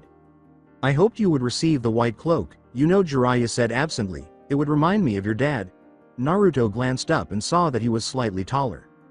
Who was my father? Jiraiya swallowed when he asked, since he was never allowed to bring up Naruto's father's name. He made 2 jutsu, was an A-ranked Jonin, and was married to a stunning woman with red hair. Well, most of it isn't a lie, he was a Jonin, even though he was an S-ranked. He made Rasengan and Hiroshin, and he married Kushina, he thought. He helped a lot in a war against another land, he said. Naruto smiled. So, like me, he was blonde? Jiraiya replied. Yes, Naruto's smile widened even more, and he was the best student I could hope for. Well, I'm going to overtake him and take over as Hokage. Jiraiya grinned as he crowed. Unfortunately, Minato, you aren't present. Naruto then turned to face the sky. So, when will we begin training, pervy sage? He inquired, and Jiraiya chuckled. Now, with an inward smile, he said, this should give me enough time for research. Make a Rasengan, he said. Naruto did. Now, hold it perfectly still, and pump more chakra into it, but keep it intact. He scampered off to the hot springs while Naruto tried to do as Jiraiya had instructed. After 15 minutes as Naruto lay on the ground, panting, he looked at his chakra-burned hand and noticed that it dropped slightly and that the Rasengan always exploded whenever he attempted to follow Jiraiya's instructions. The Rasengan grew, then swelled, and Naruto's eyes widened as he tried again, keeping the shadow clone ready. Maybe it's too heavy, he thought. All right, he shouted at the hot springs. 5 minutes later. Gazing through a gap in the wall between the male and female hot springs, Jiraiya was laughing. Hey, Sage is a pervert. As all of the girls screamed and fled, Jiraiya began to cry. He then snarled and turned to face Naruto, saying, Naruto. He then got a Rasengan ready and charged at Naruto's silhouette in the mist, turning pale as he approached him. You old jerk, eat this, Udama Rasengan, I believe that's the spelling. While searching the library for books, Naruto grinned and entered a section designated for wind-type jutsus, where he began reading a book titled, How to Amaze Friends and Brutally Murder Enemies with Wind. Despite being the Hokage, he was not permitted to enter the restrained section, but he was permitted to enter the jutsu restricted section and just not the adult ones. Not that Naruto would want to go there. 2nd edition, revised. Check out our sister book as well, which explains how to use lightning to kill your enemies and impress your parents. Only if you have a strong affinity for wind, rather than a secondary one, will most of these jutsus and training tips work. One method is to try pumping chakra into air that is already moving. This will allow you to feel how the wind moves and allow some techniques to use less chakra. Naruto flipped through the pages to employ certain wind techniques without the use of hand seals. With a smile on his face, Naruto nodded and proceeded to the front to check out the book. This is going to be fantastic, he crowed, then hurried back inside after realizing he had left something behind. He began to move through the library's section. Well, he muttered, an extensive history of Kekkei Genkai. Naruto shrugged and picked up the book that had caught his attention. Well, grouped by name, unnamed dojutsu, Byakugan, Sharingan, Mangekyo Sharingan, Dojutsu Rinnegan, etc., he added, and more minor ones that don't do much. Others. Hideout, Mokuton, Shikatsumiku, Iron Sand, Soma no Ko, Kurama Clan unnamed. Why can't I have a Kekkei Genkai? He sighed. He moaned. Perhaps due to your strength? From behind him, Hinata said, and Naruto chuckled. Maybe, he replied, but I would have thought my dad or mom would have had a Kekkei Genkai. He grinned. Of course, once we get married and have kids, they'll have Byakugan. Red in the face, Hinata said, Naruto. Naruto laughed and put the book back. You know, we're not married yet. Want to go train, Hinata? He inquired, and Hinata shrugged.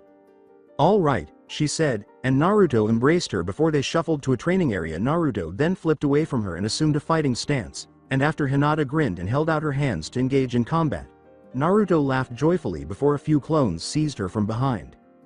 Hinata smiled and then twitched her wrist, causing a clone to be dispelled. Nice try, Hinata-heim, but I created shadow clones all over the area to patrol and defend Konoha. Propelling chakra from your palm to dispel him?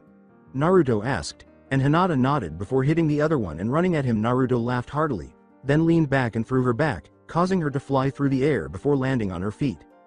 Naruto-kun, are you even attempting? Hinata inquired, and Naruto grinned. Hina-chan, do you want me to? He said. Hinata grinned, then ran at him, and Naruto just avoided her blows. He then grabbed her wrist just before she hit him, kissed her, and as she straightened, stunned, he punched her into a tree more with chakra than with his fista and rubbed her stomach. She groaned, ouch, and Naruto rushed to her in alarm. Hey Hinata-chan, how are you? He cried out. Hinata grinned, then hit him with gentle fist, sending him flying. Naruto chuckled, cheater. Coolly, Hinata answered, all's fair in love and war. Which of those is this, then? After saying this, Hinata burst out laughing, and Naruto laughed too. Both of them aware of their wounds. Naruto then picked Hinata up and they began walking hand in hand back to the village. In the village, there's an emergency, a voice shouted, and Naruto arched an eyebrow.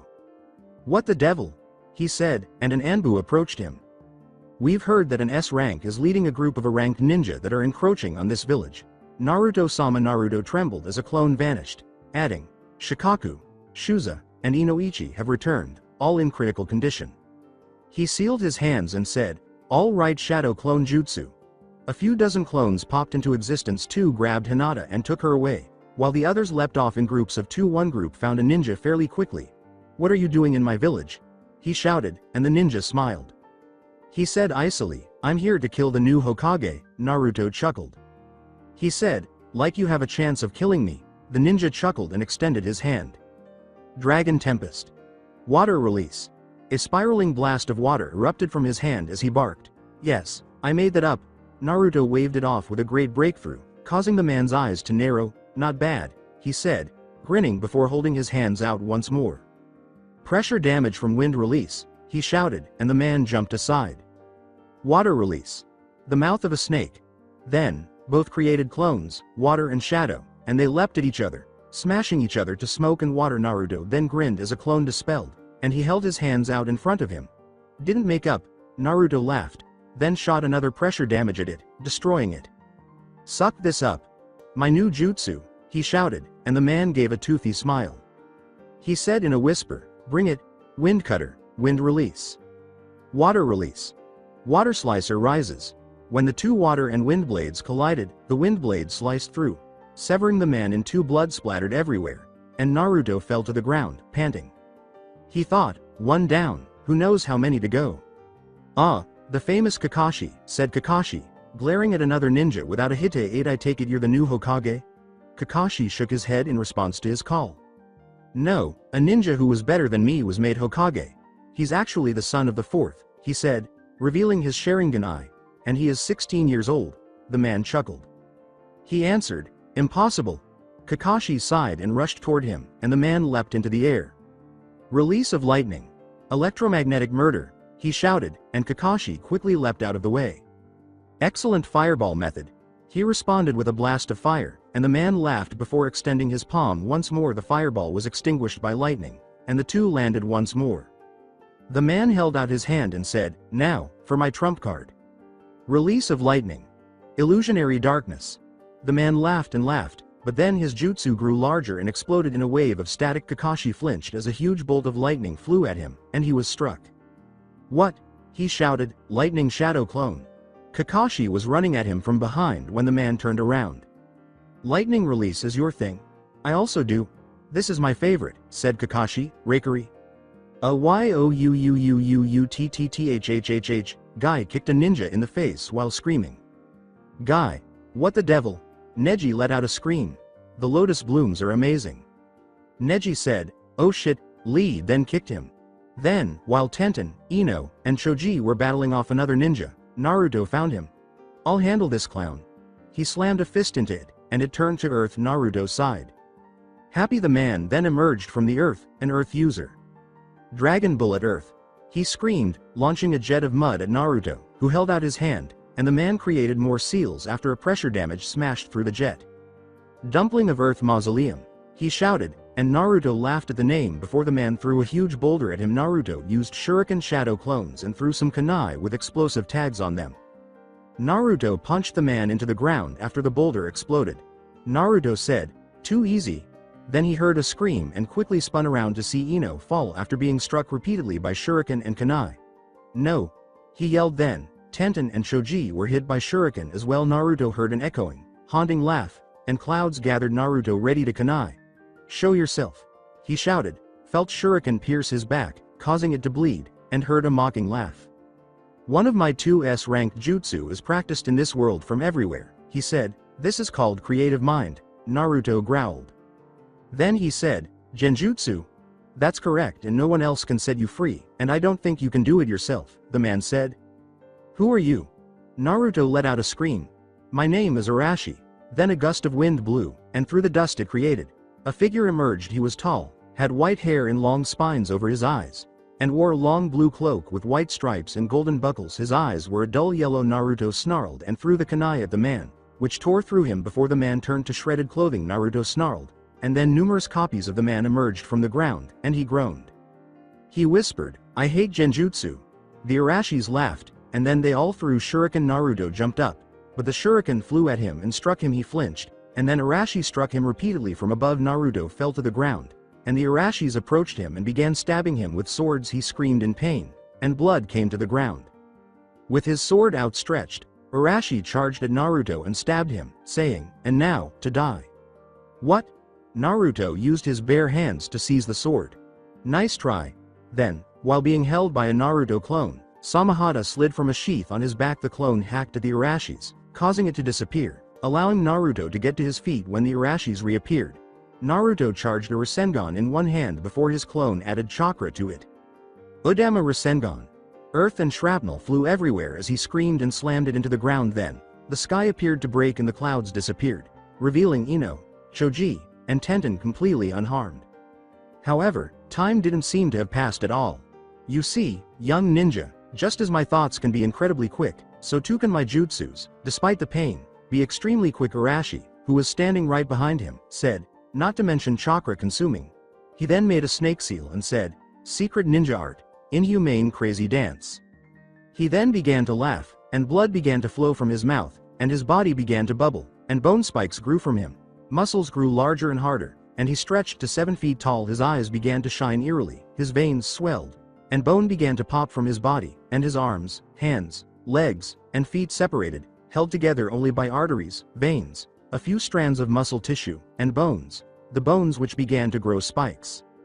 The man's face twisted as he said, get ready to die, you damn imbecile. Naruto jumped out of the way, but the man's jaw twisted 180 degrees, sending his teeth flying at him while they kept growing. Naruto yelled and used the flying thunder god technique to teleport to the A-rank's body. Arashi laughed, then detached his arm, much to Naruto's dismay, and it twisted and reformed into a sword covered in blood. Arashi laughed uncontrollably. This ninja art severely reduces my lifespan and deteriorates the mind. After saying, I'll probably only live for 1 more year after I kill you, he swung the sword maniacally at Naruto, who ducked every blow before his clone swung Samahata, shredding Arashi slightly before he growled and clawed at Naruto with his hand, which now had fingernails that resembled claws. Naruto then leapt out of the way. Water shark missile. Water release. He cried out from his palms. A blast of shark-shaped water attacked Arashi, who took the hit, and was ripped to shreds. Naruto looked at his blade. Wow, Samahata, did you do that? Then, though still covered in more blood, Arashi's remains flew at one another and reformed into his hideous self. He said, nice try, kid. Naruto made a clone, and the two held out their hands. Pressure damage. Wind release. Grand waterfall. Water release.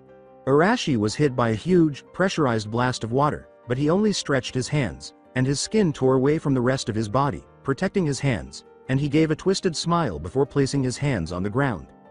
I lied. In fact, he said, I have one more jutsu.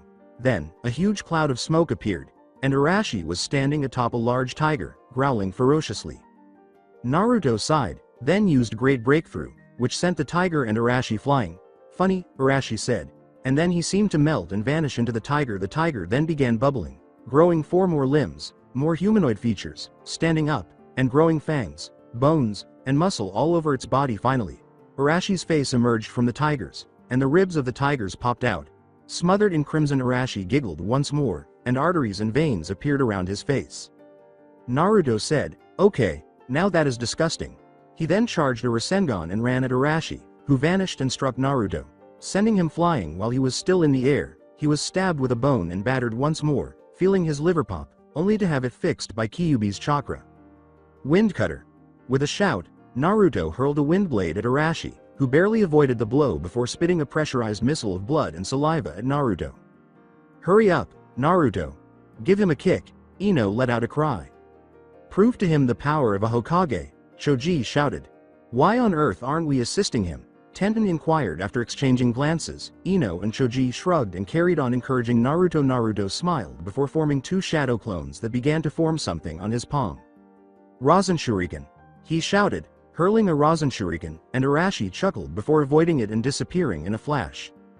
Gosh! After Naruto cursed, Arashi struck him repeatedly during the encounter. Hokage, why don't you just give up? Arashi said, laughed, and turned to leave. Because of the will of fire, because of my friends, because never giving up is my ninja way, Arashi said, turning as Naruto moaned after shouting. Naruto stood up, and Arashi's eyes widened. Naruto's eyes had changed. Naruto growled as his iris, which was now bigger than his pupils, split into 5 equal sections, separated by thin black lines, separated by equal distances. The first was yellow and gray, with what appeared to be white lightning crackling in it. The second was green and brown, with plants growing and moving in it. The third had blue hues flowing like flowing water, and the fourth had white and gray hues flying around like wind. Kami-fun. After swallowing, Arashi smirked and rushed towards Naruto, saying, "You useless excuse for an S rank." With a murderous intent, he screamed. Killer intent seemed so awesome, and Naruto had always wanted to learn how to use it, but he had no idea how. Naruto looked at his friends, who were all wet with fear, and then the Kami-fun flashed. A monstrous killer intent roared out of him, and Arashi fell, dead. In the hospital, Sakura was working on Shikaku, Inoichi, and Shuza when Naruto turned to face her. What killed that guy? Is that life-reducing jutsu? He asked. Sakura gave a headshake. No, fear killed him. His fear was so great that it nearly destroyed his mind. She turned to Naruto and said, "How did you do that? That killer intent was huge. I could feel it from here." Naruto gave a shrug. Sakura glanced at the Kami-fun as he blinked to reveal it, saying, "Well, I kind of now have a Kekai Genkai. It's unlike anything I've ever seen." She exhaled, and Naruto shrugged. "I am Konoha's #1 unpredictable ninja. Sorry if I butchered that phrase." Sakura grinned. Naruto smiled as she said, "Yeah, no one would have guessed you would have become Hokage." Sakura calmly listened to Naruto's tirade while punching him in the face, "And no one would ever guess I'd learn shadow clones, or clone great explosion, or Hiroshin, or great breakthrough, or pressure damage, or wind cutter, or Rasengan, or sage mode, or Rasen Shuriken, or summoning, or," she said, "or shuriken shadow clones, or," Sakura said, "I get it, Naruto." Naruto smiled. "Yes, in any case," Sakura nodded as he said, "I'm going to see how Hinata is doing." "Oh, and watch out for that Kekai Genkai, Naruto," she shouted, and Naruto smiled as he leapt out of a window. "Sakura-san, I understand," he answered, sunshining away. Sakura gave an uncomfortable smile before carrying on with the operation. The room of Hinata. When Naruto said, "Hey Hinata-heim," from behind her, Hinata leapt into the air while she was silently waiting, staring at a spot on her wall. "You have no idea how strange it is that you teleported directly behind me in an instant." She almost let out a scream. Naruto said, "Not really." Hinata chuckled. "So, would you like to attend Ichiraku's Tsukeimans?" "Sure." Ichiraku's before his face was violently slammed into his Tsukeiman. Naruto was joyfully conversing with Hinata.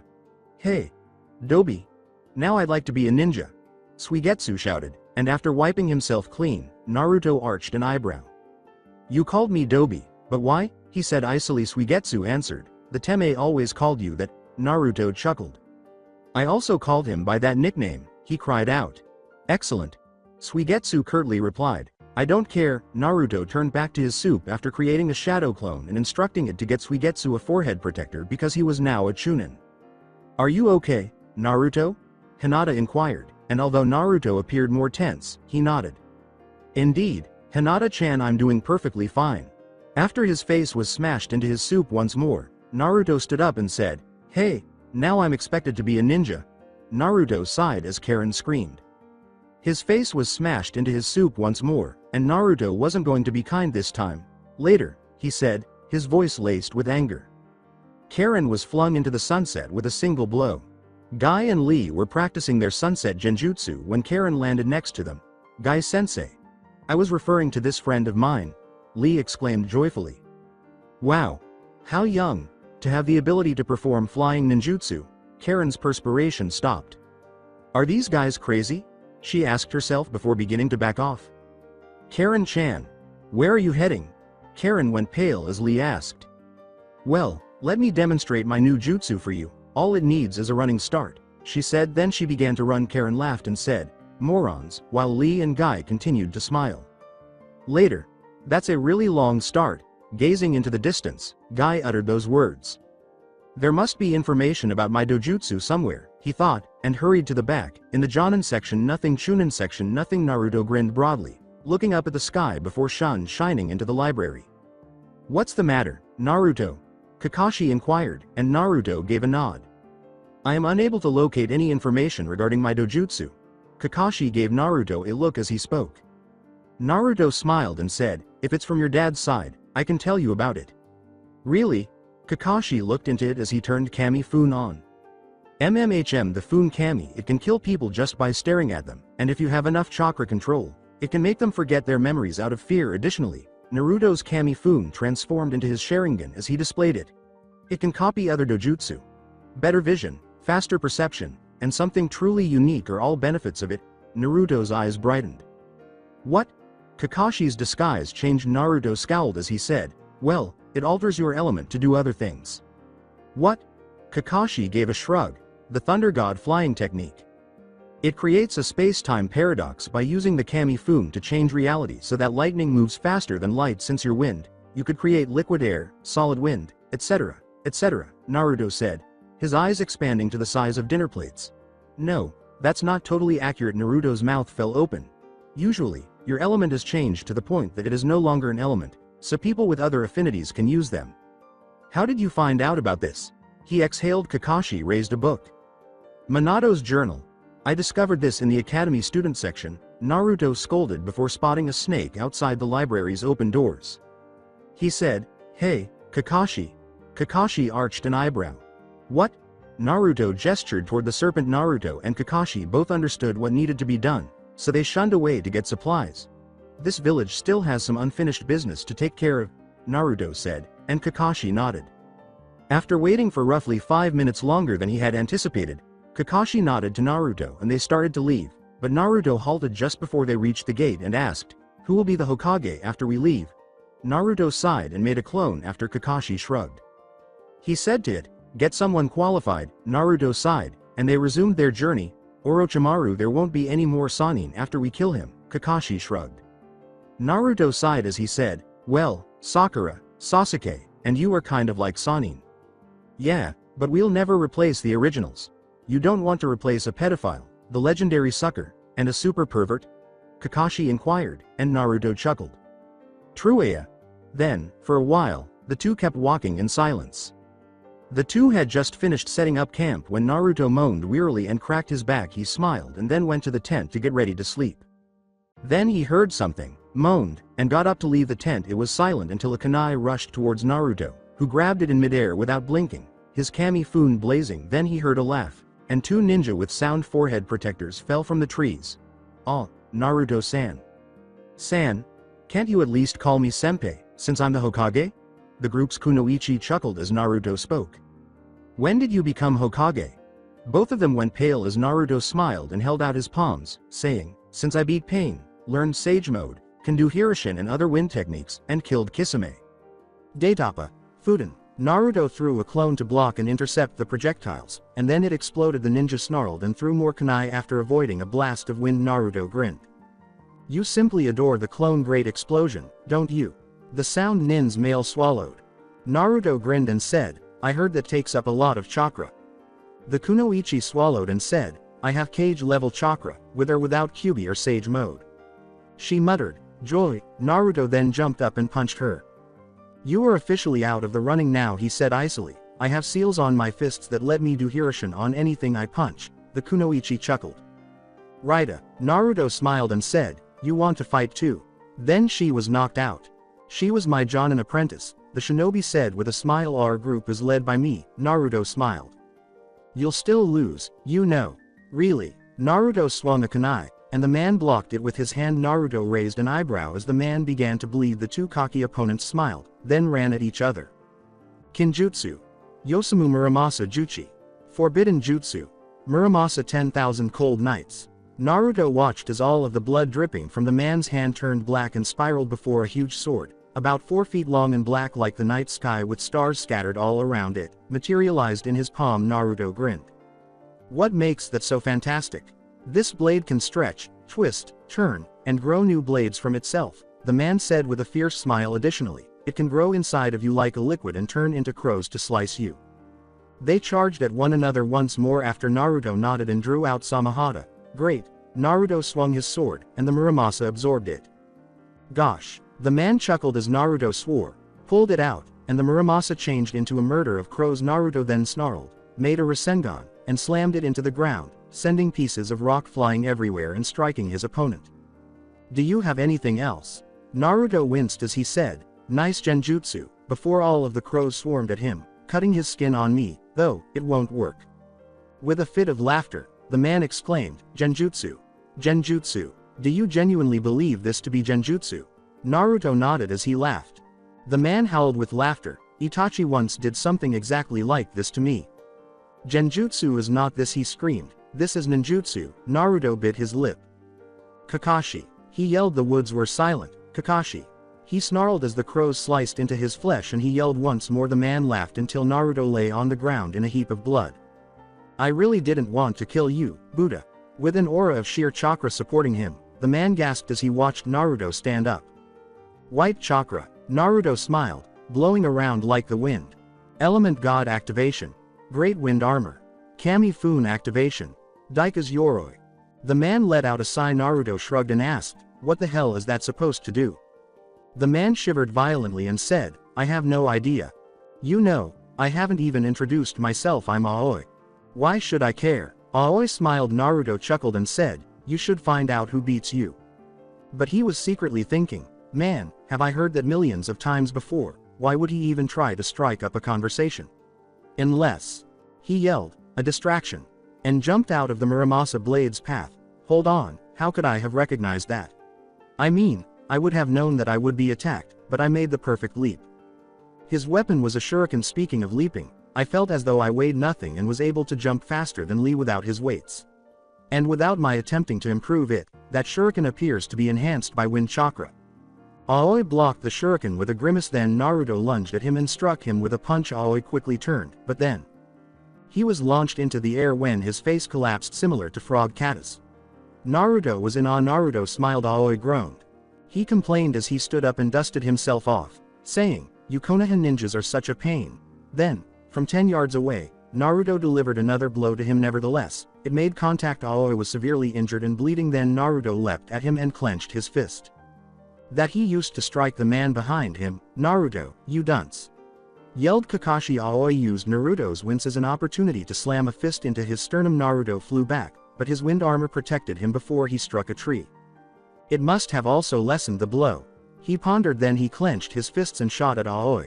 And the wind around him concentrated into 2-foot-long, pure white blades. Naruto smiled. Then he began spinning quickly and performing various rotational acrobatic maneuvers. Actually, it appeared to be more like break dancing. He shouted, Uzumaki crazy hurricane. Aoi leapt aside, but Naruto trailed behind him, continuing to spin. Then, his blades grew longer and began slashing at Aoi, causing blood to pour out of him violently. After grinning, Naruto pierced Aoi's heart with his hand. He released the bloody body he was holding and muttered, that was even easier than I would have hoped. Just for fun, in Suna instead. Kankuro joined Shikamaru as he gazed up into the clouds. He said, hey. Hey. Kankuro's throat cleared. How's Konoha? How should I know? Kankuro let out a sigh. Listen, Shikamaru said, turning to face him. I'm just trying to be friendly. I haven't had a real friend in, well, forever, he replied. Shikamaru gave a sorrowful nod. So, you want to be friends? Shikamaru gave a nod. Sure. Kankuro grinned. Oh, and some friendly advice. Tamari is coming this way, and wants to hurt you. Troublesome. Well, I suppose I can now use my new jutsu. Tamari ran up the hill where the two ninja were. Shikamaru. Shadow Slide Jutsu. Returning to Naruto. Kakashi was lifted by Naruto and slung over his shoulder. He became aware that his chakra was gradually ebbing away as he began to run in Oto's direction. Once more his Kami Fun disappeared. As he blinked he grinned. He then began flickering uncannily and fled. Orochimaru, I wish you could have seen that, so I could demonstrate just how incredibly painful your death is going to be. He noticed Otogakure as he gazed off into the distance. After grinning, he ran to a plateau. He shouted, "Orochimaru." With a ferocious smile following a few minutes of quiet, a large number of sound nin emerged from unknown sources. Naruto gave them a look. One said bluntly, "Orochimaru-sama is dead." Naruto's eyebrow went up. "What?" Naruto nodded and said, "Sasuke killed him." "I see." Naruto sighed. "Kabuto-san is still alive if you want to see him." "Fine." He gestured for Naruto to approach him, saying, "Come this way." After shrugging, Naruto made a shadow clone to keep Kakashi safe until he came to the man, then began to move silently in the direction of a cavern as he leapt in his direction. The man claimed he didn't want to talk to Kabuto, so Naruto went into the cave without saying anything. He shouted, "Hey, Kabuto." All he could hear was water dripping. "Kabuto." He shouted once more. Fiercely, water was still dripping, but then he heard a hiss. A voice that sounded like a snake said, "Come in." Naruto entered while gazing into space. A pair of glasses glinted in his vision. Coldly, he said, "Hello, Kabuto." He took a step toward her. He went on, "God, you've gotten pale." "Kabuto." Kabuto remained quiet. "Hey, are you deaf or something, Kabuto?" "Kabuto no longer exists."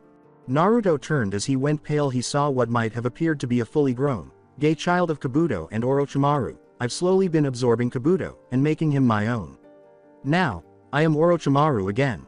Naruto jumped back. Orochimaru yelled angrily, "All right, Pedo Sennin, bring it." He rushed towards Naruto and yelled, "I am not a pedophile."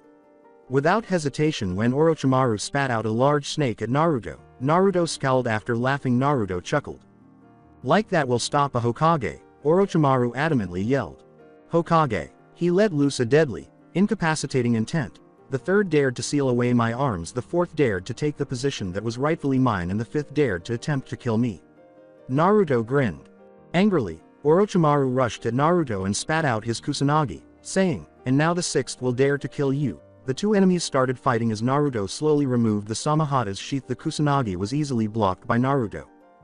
He muttered, "Orochimaru, you're getting older." A small portion of his leg was torn as he escaped Orochimaru's blow. Ignoring the pain, Orochimaru stabbed Naruto. Naruto burst out laughing.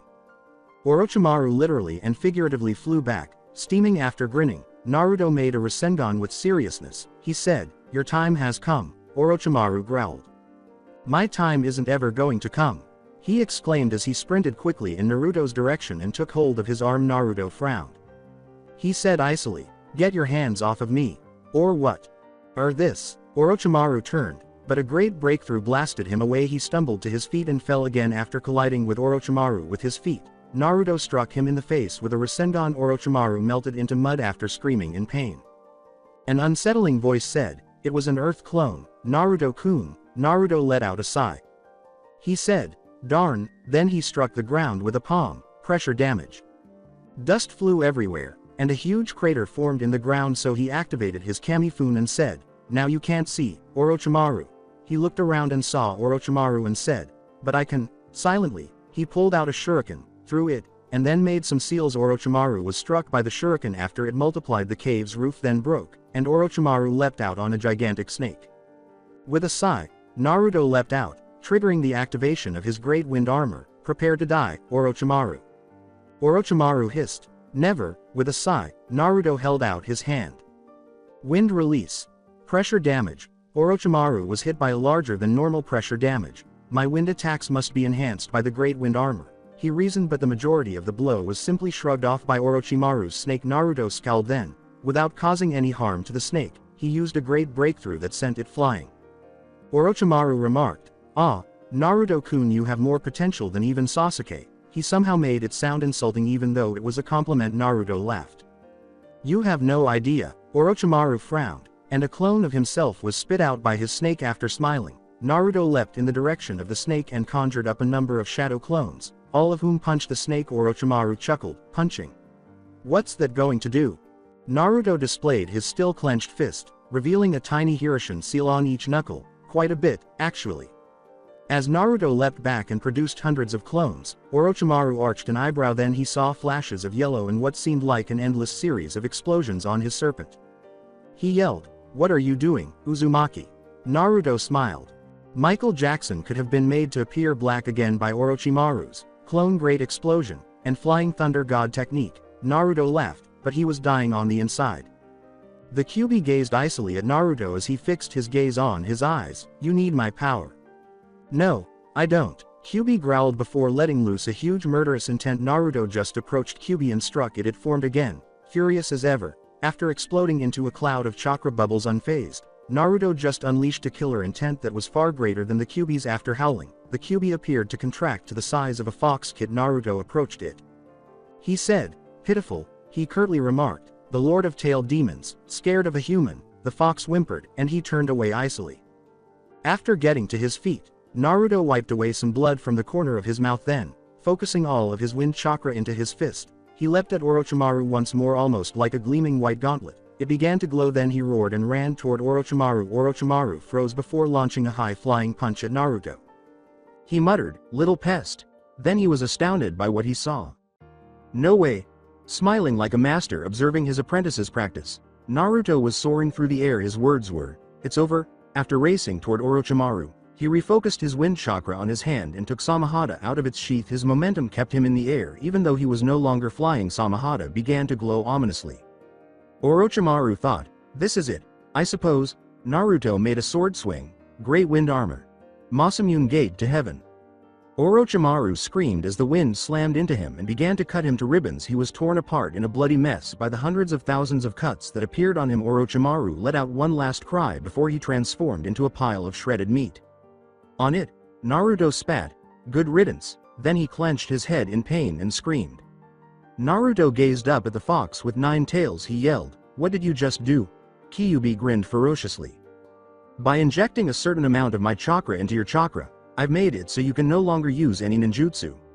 "Oh yeah?" exclaimed Naruto, unleashing his murderous intent. "At least he made an effort.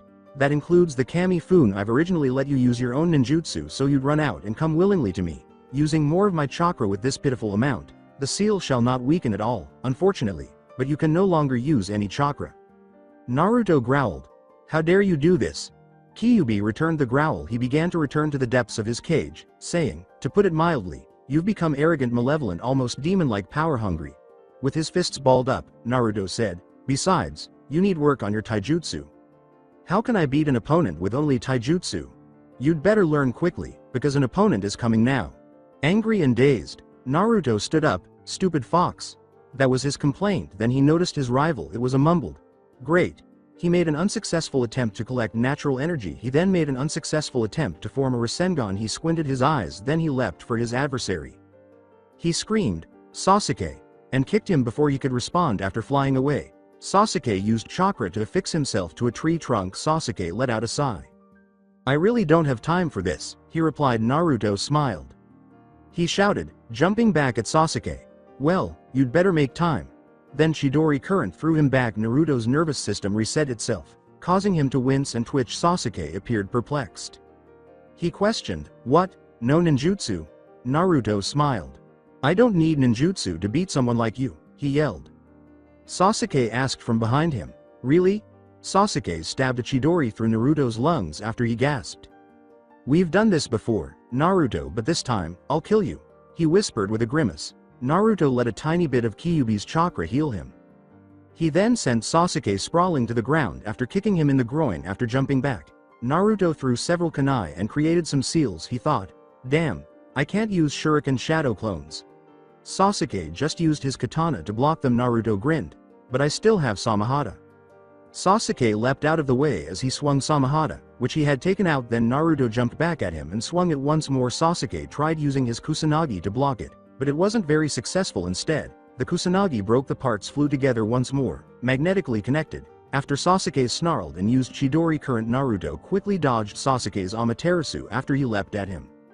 Then he said gloomily, "You can't hide from me, Naruto." He then destroyed some large trees that were 100 years old by using the Great Fireball technique. Then he applied the Phoenix Immortal Fire technique everywhere. Naruto sat behind a tree, panting softly. After mouthing a curse word, he leapt to his feet and hurled a shuriken at Sasuke's back before slipping away. Naruto thought Sasuke had been struck when he growled. After that, tons of wire-attached kunai flew everywhere. Naruto let out a moan.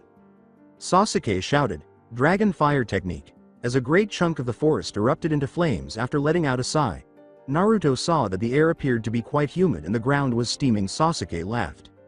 He said, "Now, Naruto, you die." He created a few seals. Naruto felt his hair stand up and exclaimed, "Kirin."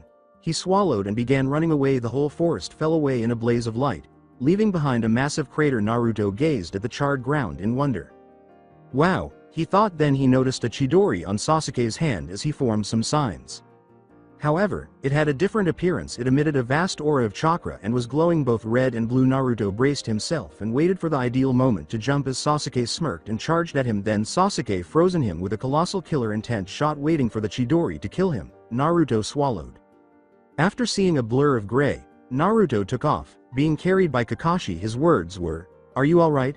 After nodding, Naruto stared at Sasuke. The tree that the Chidori struck was burned and scarred, and it had a sizable crater in it. That wasn't all, though. The tree had been pierced by Sasuke's entire arm, and birds of blue lightning and red fire were emerging from it. According to Sasuke, Chidori Inferno.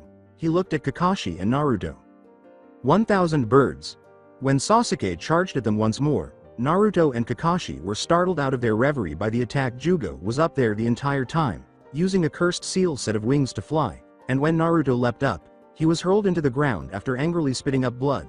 Naruto ran towards Sasuke and kicked him before realizing it was a clone. Then a punch sent Naruto flying. Jugo continued to beat Naruto as he slowly stood up.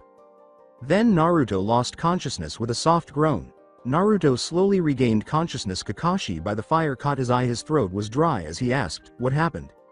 "When I saw that we had no chance of winning, and you weren't using ninjutsu for some reason, I decided we should shunshin away." Naruto gave a nod.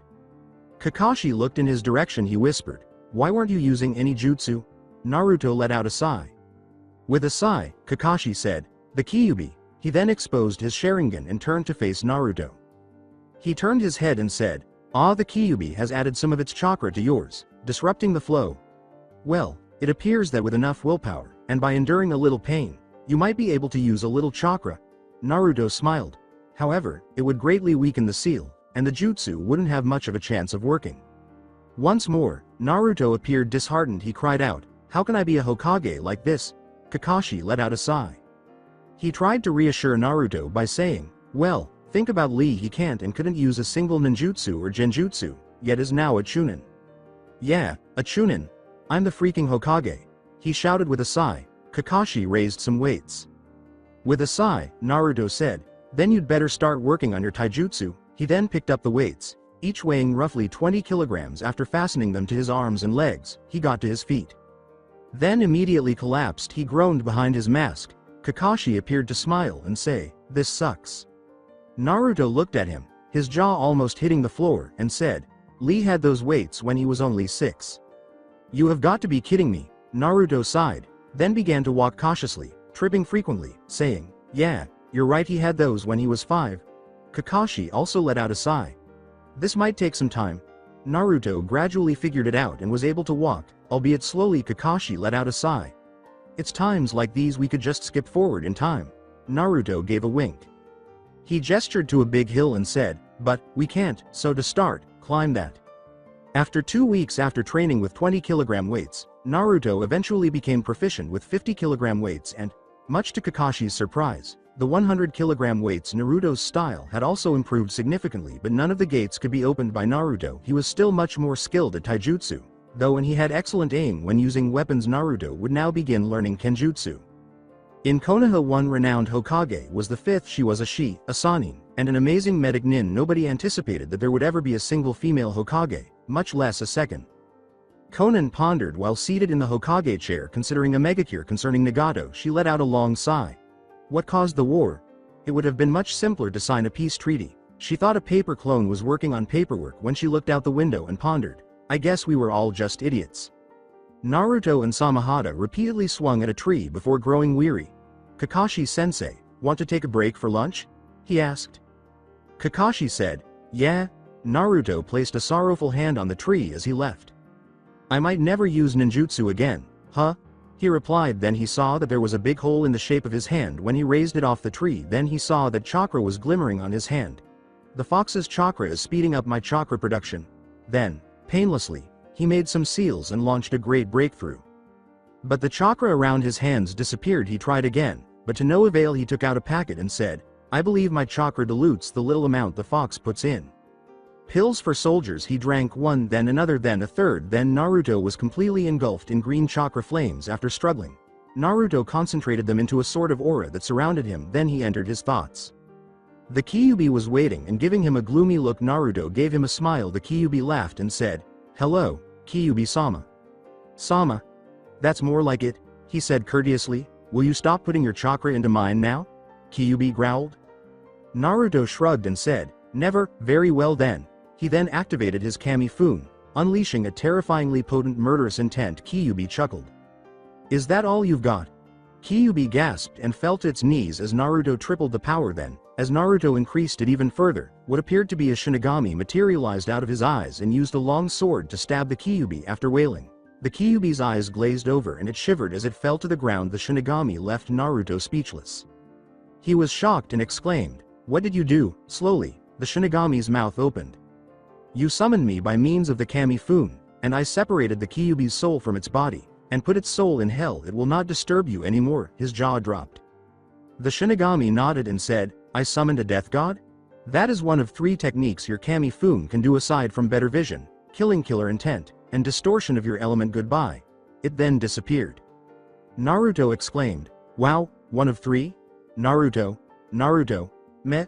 Naruto slowly stood up while observing Kakashi's anxious expression. He smiled and said, "Don't worry, Kakashi-sensei, I'm fine." "Oh yeah, and you know about the Kyuubi?" "Yeah." Naruto grinned. "I don't believe he will be an issue in the future." So that's it for today. I hope you guys enjoyed it. Don't forget to like, share and subscribe to the channel for more awesome stories like this. Thank you. See you all in my next video.